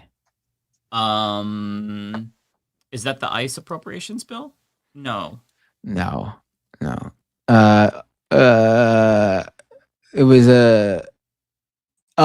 that's Ted Cruz's bill targeting NGOs and people who they claim are funding violence. Oh, under RICO. Oh, okay. I wasn't following this at all. Yeah. Tokyo Hans, are you a nosy neighbor, agoraphobic, immobile due to a medical condition? You too can help. Set up a camera at your window and live stream when ICE comes close. With a bullhorn, you can help from the comfort of your home. TTT types, the $20 super chat. In my opinion, the surface level logic and incoherence of reactionary messaging doesn't matter to them or their followers because it's far more important to them to symbolically signal respect towards the correct people and ideas. Yeah. Looney Tunes 9000. Well, welcome back. While you were away, I hit 1,000 subscribers last week. Congratulations, Looney Tunes. TTT types another super chat. From a global and historical perspective, Destiny is center right. Yes. I just meant he's not in that same group of far right-wing reactionaries like we saw mostly in that reality TV show. Freedom Expression Warrior. That show needs the quartering for actual crap. Kowalski with a super chat, $10 super chat. Binder went to Vegas. I bet he's still doing dry January and February and March and all of 2026. He's so punk. Yeah, I didn't drink in Vegas. I didn't gamble either. I stay away from that. I wouldn't gamble. I'm too much of a tightwad. If I lose $1, I'm losing my shit. Yeah. Excuse me. You know I'm rusty when it's only 11:30 and I'm yawning. I'm yawning too. TTT types with a $20 super chat. Lost my most lucrative cleaning job in December. So if you can bear shameless promotion, I make music under the name TT types. I'm a committed leftist and humanist artist and could really use support right now. Enjoy my holiday cash, Matt. Oh, thank you, TTT types. Cool. And everyone check him out with it's 2 T's under his music name. So it's T types. So T. Remember to check that out. Let me spell it so be sure, because he paid $20. I got to make sure I get that promotion right. That's TTYPES. T types. Are you on Apple Music? That's the service that I have. Let me see. Yeah, everyone. If T types is on Apple Music, Spotify, wherever, listen to some T types. I believe if we all listen 1,000 times a day, TT types will eventually have millions of streams on those platforms, and they'll send him a nice check for, I think, something like 23 cents. I see a song called Colorado, and it says it's by T-Types, so I think this is T-Types. Okay, very cool. I'll check it out. Nice. Lunar Spunk with a member for 17 months super chat. President Paul Bet Davidson 2028. I'm never living that one down, am I? But you know what? I love it. I don't remember what his fucking real name is anymore. Peter? Yeah, I guess, Patrick right? Bet David. Patrick Bet David. And I called him Paul Bet Davidson. Peter, Paul, Patrick. Who fucking Percy. cares? All I know is he runs a fucking channel called Valuetainment, which is the most in the morning infomercial scam name you'd ever come across. Somebody said Pete Bet Davidson. Bay Photo says Pete Bet Davidson.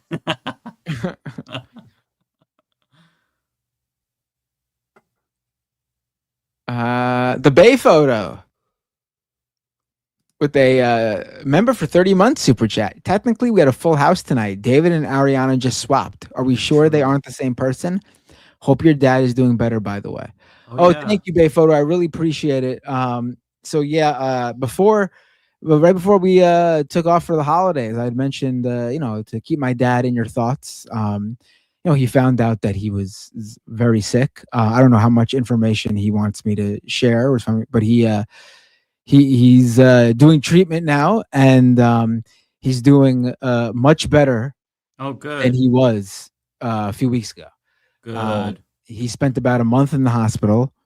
Wow. And now he is at a rehab facility trying to regain his strength. He is still taking treatment, but he had a meeting with his doctor today, and they are very happy with how the treatment is going. He's posting on social media again, which he wasn't doing when I had told you guys to keep him in your thoughts. So he's definitely feeling better, and hopefully things continue to go that route. So far, only positive news, and cross your fingers and continue to keep him in your thoughts that it continues that way. I'm happy to hear that. Thank you.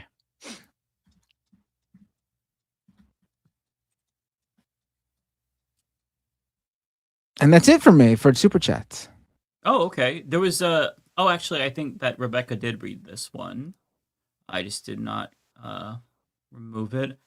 And then there's also, I just forgot to unstar those. All right, there might be some for David sprinkled in here, but either way, I'm just going to go ahead and read them. So, Mr. Clinton, thank you for becoming a YouTube member, and also thank you to Michelle Hell for becoming a YouTube member. Canadian Goose, thank you for the 20, says, hey, gang, really recommend having Jen Budd on the show. She's a former Border Patrol agent turned immigrant rights advocate and has a lot of insights on Border Patrol and ICE. Francesca Fiorentini interviewed her today. I will check her out. This is the first that I'm hearing of her, but I will I'll watch that interview with Francesca first and foremost, because that sounds interesting. Chris says, I came in on 1,200 strokes a minute. What the fuck did I just join here? Read that one earlier, but that was a funny one. Bayphoto says, apparently there's 1.5 million pledged on Kickstarter for the Handy 2. No kidding. Wow. It was it was a very well thought out product, and it seemed to work in terms of the live demo they had with a going full throttle on a dildo.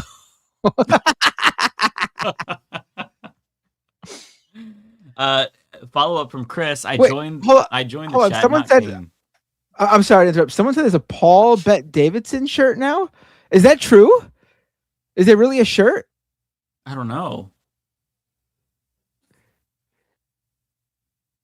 If there's a Paul Bet Davidson shirt, I need to know, because I think I've owed some royalties. Joined the chat, not came. My God, foot in mouth. I do it all the time. Chris has exited the chat. It's okay. It's okay, brother. No problem. Octo Wolf says, so I got involved with my city and tried to advocate for public transit in my city, and I got called Antifa and needed to leave my home state of Texas. Are you joking? My goodness. I feel like public transit isn't that controversial, but it is Texas after all.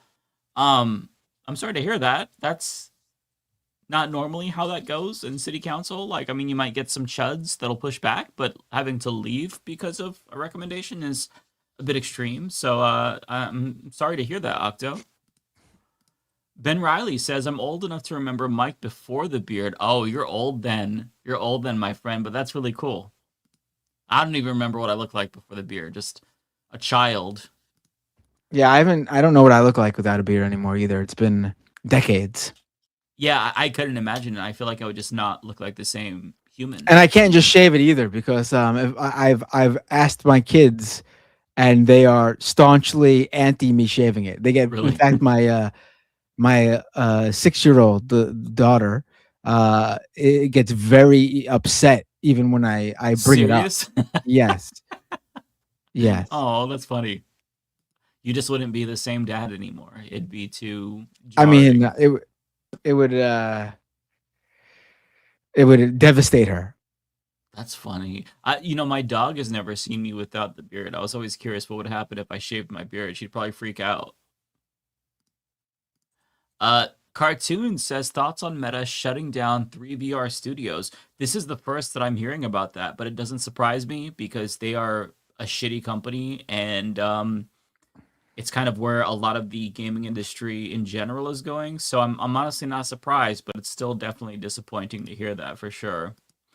Octo says, I have a whole story of how I was attacked in my city for advocating for public transits, including getting banned from my city's Facebook group. No kidding, Octo. I'd be interested to hear that. Have you made like a social media post or a YouTube video about that? Because that does sound like you're living among a lot of really crazy people who are unusually passionate about not having public transit. That's kind of crazy. So yeah, I mean, if you've posted that somewhere, I'd love to read that because I'm certainly intrigued now. Kinsey Page, thanks for being a member for 31 months. Litu says, it is sad to see footage of protests and clashes with the police and not know if it is Iran or US. Yeah, I mean, that's one thing that I find so ironic as Trump is talking about protesters, and them getting shot. I mean, ICE just shot a woman in the face and they're trying to cover for that person. So it's just very hypocritical to see him say that. It's always hypocritical to see the US feign concern about human rights abroad because we are the perpetrators of like some of the worst atrocities globally speaking. So I just, I find it very gross to see that and disingenuous. Latus also says, and thank you for the 20, that's very generous of you. How are we paying for Greenland? The plan to take Greenland is in place. Also, if it's because of national security, do you honestly think Trump will stand up to China and Russia with or without Greenland? I mean, listen, the argument about national security is complete bullshit. I mean, that's why we have an alliance with them. Greenland is in NATO. So, I mean, you have a national security alliance. Russia and China isn't going to attack a NATO country. That's fucking insane. It's about the minerals. There's a map that really just like lays out all the minerals, mostly along like the border of Greenland. And that's exactly what they want. And I think that also on top of that, Trump just loves the idea of conquest. He wants to be a history maker. And I think that's what's appealing to him. But, I mean, paying for Greenland, taking it by force, I believe in self-determination. And if Greenland does not want to join the United States, then they should not be forced to, regardless of the price. Just everything that's happening is just naked imperialism. And it is genuinely disgusting to see. But, I mean, they're not really hiding it anymore when Trump says they invaded Venezuela for the oil.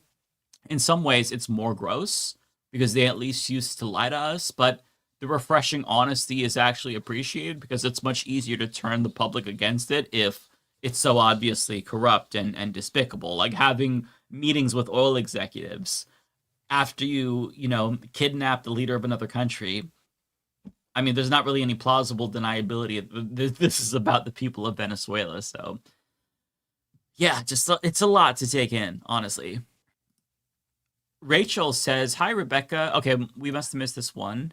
Actually, I don't think this was sent to Rebecca. So, do you know of Ashley the Baroness? I'll have to ask Rebecca about that because she did not see this one. That might have been sent to David, too, which is why we missed it when Rebecca was reading hers. Okay, Spot Dog says, I'm in a southern state, yet I'm still scared. I have 2 elderly and disabled family members and 2 dogs and an immigrant aunt. Yeah, I don't blame you. I don't blame you at all. It's a really scary time. They just kind of pick and choose which city that they want to target. For a while last year, it was Portland, my city. That was really terrifying. ICE hasn't left Portland, but we're just like less on the radar because Minneapolis has taken precedence thanks to that Nick Shirley documentary. And I'm sure that, once he's bored with Minneapolis, he's going to move to a different state. Either way, like, the escalations just keep continuing, and it is alarming. So I don't blame you for feeling scared, because I feel the same exact way. V-Man says, this reminds me of when my abuela was a girl in Puerto Rico. They appointed a military government, Blainton Winship, continued in next chat, who put a psycho at head of police, Francis E. Riggs. He said any member of the Nationalist Party, who, mind you, were peacefully organizing for independence, had a target on their back. He had his men kill 4 members of the party for the crime of sitting in a parked car by the University of Puerto Rico. The party afterwards gave up on peaceful organizing and went to militant action, taking out Riggs. Wow. Wow. Yeah, thank you for the history. Always really interesting, V-Man, to see your posts, because you're very knowledgeable, obviously, about Puerto Rico, and it's nice to get this history that a lot of Americans, myself included, are not familiar with. Yeah, so thank you so much for sharing that. Justin says, it's so frustrating that mayors won't direct police to defend citizens from ICE. Mayor Frey said they're outnumbered. That's rich, since when he directs them to disperse protesters, they're outnumbered. WTF. Yeah, I mean, this is kind of just like the reality check for a lot of Americans. I know, like, the chat who's watching already knows this, but the police are not there to defend U.S. citizens. They are there to protect public property and capital. So they will not mobilize unless it is for that reason. If protesters start, like, breaking buildings or, disrupting Capitol, that's when he'll mobilize the police.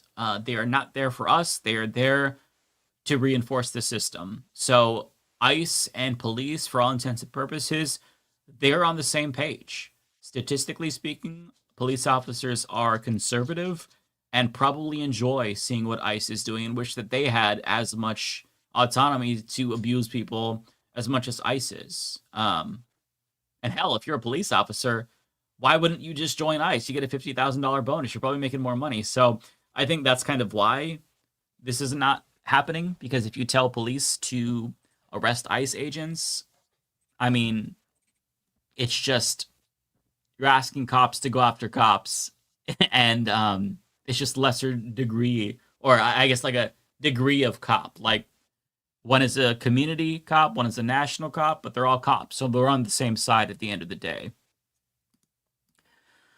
Omega Shenron says, Candace Owens to her foes, you see, you are not dealing with the average unstable girly anymore. You are dealing with a super unstable girly. No shit, right? It's crazy to see her just, like, descend into madness. T-Boy says it's because Candace Owens is weird. Very true.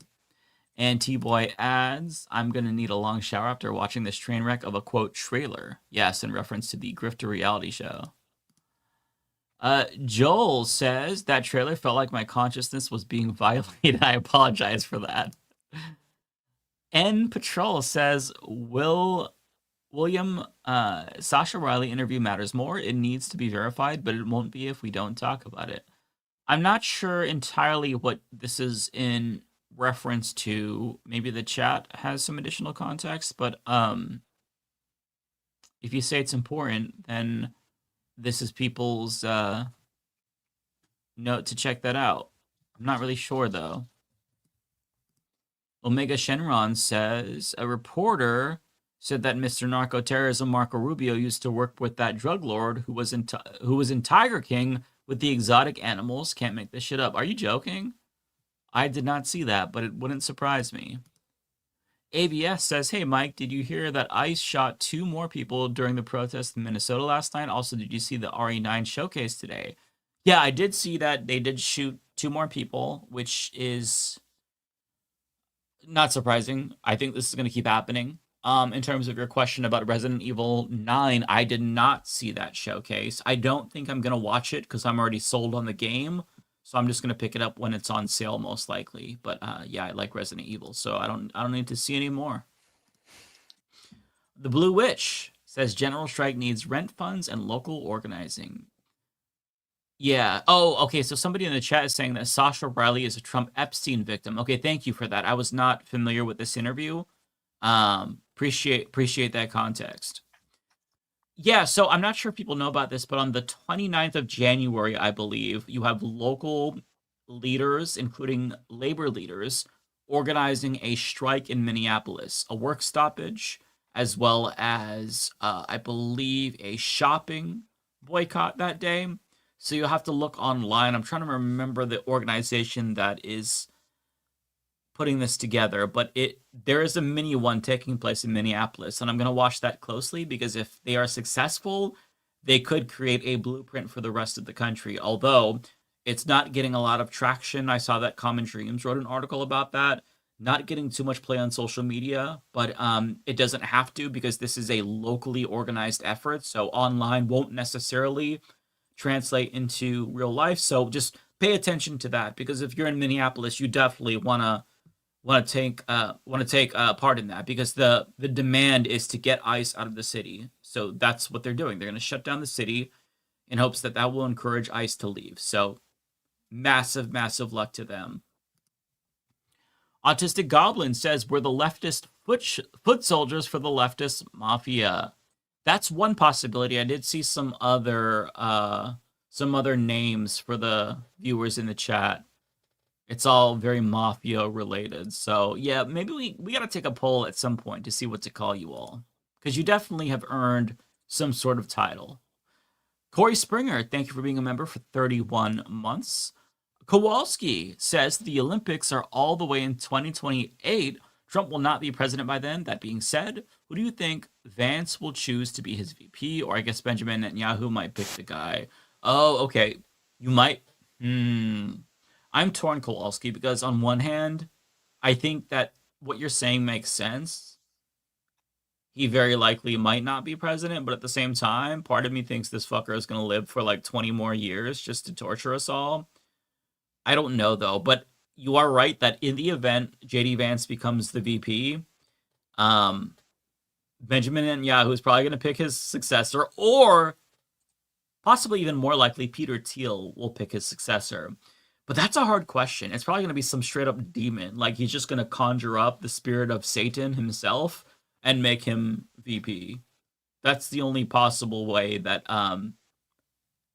he'd be able to pick, because like nobody else would be evil enough. I'm not really sure though, but man, I don't even know. I don't think I could think that far ahead, but 2028, we'll see. I hope you're right. We'll see though. Ben Riley says Forrest Gump, slow yes, Nick Shirley. Maybe, but he charmed the pants off Nixon and he won a ping pong competition. That ain't Nick Shirley. He was a goddamn war hero. No, any Nick Shirley war heroes. Jones City says, I'm black-pilled at this point because Dems midterms save us. You know what, Jones? I don't fault you at all for being black-pilled. I really feel black-pilled too. I was planning on doing a video about Democrats just being completely useless when it comes to resisting ICE, but like halfway through I lost interest because you meant to say Dems midterms won't save us, Mike? Okay, yeah, no, I feel you. I feel you with the sentiment. Because why would, like, what are they going to do if they take back? I mean, yes, I want them to take back the House. That'd be great, right? But what are they going to do? Call, like, people to testify? It's still going to come down to Donald Trump, and a lot of the shit that he's doing is not even going through Congress. So I don't want to throw a wet blanket on people's hope that, like, things might improve in 2027, assuming Democrats take back the House. But Trump is doing all this shit unilaterally. So I don't blame you for feeling black pill, Jones, because I feel the same way. It's hard to not just lose all hope. And that includes hope in electoralism. Like, I see a lot of people talking about 2028. I have absolutely no optimism whatsoever about 2028, about the midterms. I just feel like right now my focus is on just trying to survive this moment. And I say that as somebody who, like, for the most part is observing it. Like, I'm not being targeted by ICE. You know, I'm not an immigrant. I have a lot of privilege in this situation, but just like seeing the country not collapse is like what I'm focused on right now. Like just making sure things don't get worse is what I'm really fixated on. But I mean, like, if people aren't black-pilled, then more power to them. But I feel you. I'll just put it that way. Hawk says, happy 2026. Let's survive longer than some mofos. Yes, that is the plan. Ant says, Ant Smasher Jack says, Daily Beast reported that MAGA has raised over $1 million for the ICE agent who shot and killed mom of 3, Renee Good. These people are so lost. Jesus Christ. That is sickening. I believe that that's on GoFundMe as well. The fact that they're keeping this up is honestly so gross. Like, I would like to say don't support GoFundMe, but what other alternative is there? I want good causes to be funded. It's just, it really feels like there is not a single corporate entity in this country that has not caved to fascism, which is why, to the extent that you can, only shop local, don't buy fast food, don't shop at large grocery chains. I know that some people don't have that option because if you're in like a rural area, all you have basically at this point is a Walmart. But to the extent that you can, do not support corporations because they are fucking evil. They're in lockstep with this administration. And then, you know, if we ever get a different administration, if a Democrat comes to power, they're going to switch again and pretend to be super progressive and that all this shit never happened. I'm just so sick of them. Thank you to Old Man Philly, who became a member. Oh, there we go. Thank you, Philly. Angela says Canada needs all Alaska for security reasons. I mean, look, if we need Greenland, then it's not that unusual for you to say that as well. And this is the thing that Trump and Americans don't understand. If you say that we can just take whatever country we want, then there's nothing stopping others from doing the same thing. Might makes right.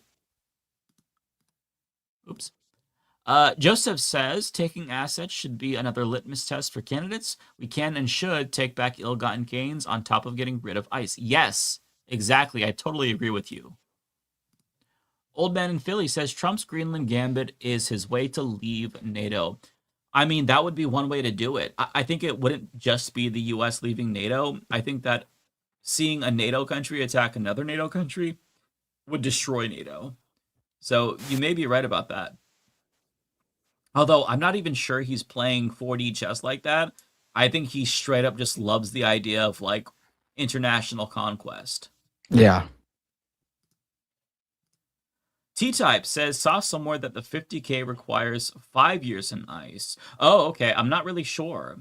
Because when I was listening to the journalist who was hired by ICE in her Democracy Now! Interview, she made it seem like she would qualify relatively soon, but maybe I'm misreading the situation.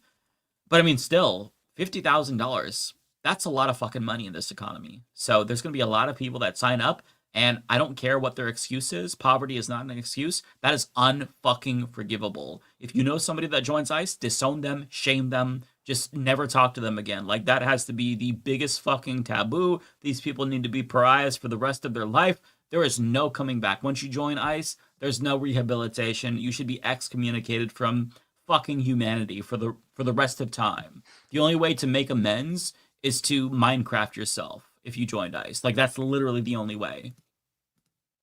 Octo says it's on my Facebook. Okay. Regarding the story about your city council, I'll try to remember to look if it's assuming that it's the same as your screen name. Cut the Camel says, did you see Kyle go dark woke on Michael Knowles? I saw a little bit of it. I didn't get to see the second portion of it, but I did see him call Michael Knowles a cuck and said that he was meat riding Donald Trump. And it was very, very satisfying to see Kyle do that. Kyle, he has a way with words that many don't. And I think that he very eloquently told Michael Knowles he is the biggest Trump dick sucker in the country. It was great. Last but not least, Canadian Goose says, hi again, Mike and Matt. Are you guys aware of the Black Panther Party patrols in Philly? They're seeming to be pretty effective so far when it comes to cops, at least. I saw one video that was shared by Libs of TikTok of a Black Panther, and this is the most based video I've ever seen in my entire life. It's going viral. Not in the way that Libs of TikTok intended it to.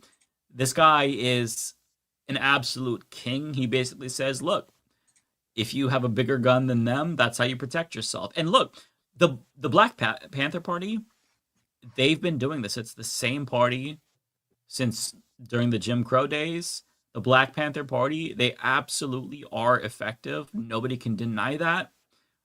And to see them have a presence here to try to protect their community and to protect immigrants, it's so heartwarming. One thing that I will say, like one positive thing, is a lot of people are seeking out Black literature, particularly, you know, from the civil rights era, you know, Malcolm X, literature from the Black Panthers. And I think that it's really, really crucial that we learn from the people of the past.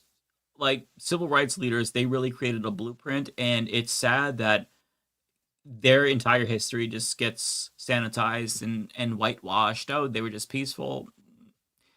That's like one portion, right? So it's really important to learn from history now more than ever, and I really appreciate seeing the Black Panthers. That video of that guy is a fucking joy to watch. But that's basically the show. Did you have anything else you wanted to plug, Matt, or get off your chest, or did you want to Twitch? Hold on, did you read the other? I got another super chat from T Types, but I think you might have read it. Okay, yeah, I read requires 5 years. Okay, over on Twitch at Twitch TV/Matt Binder. Twitch.tv/MattBinder. Joey Bagadona resubscribed with Prime, subscriber for 15 months. Thank you, Joey. Got rated by the Serfs. Thank you, Lance. Valis Nova gave out 10 community gift subs. Thank you so much. Rude Dog 2525 resubscribed with Prime, subscriber for 29 months. And the Django Fett resubscribed with Prime, subscriber for 10 months. And that's it. In terms of what I want to promote, just you know, I'm getting back in the swing of things, and hopefully I'll have some really good, cool things to promote in the coming weeks. If you want, check out my CES coverage on Mashable, and I guess who should we raid, Mike? Want to do Amy C3? Sure, let's do that. I'm hitting that start raid button.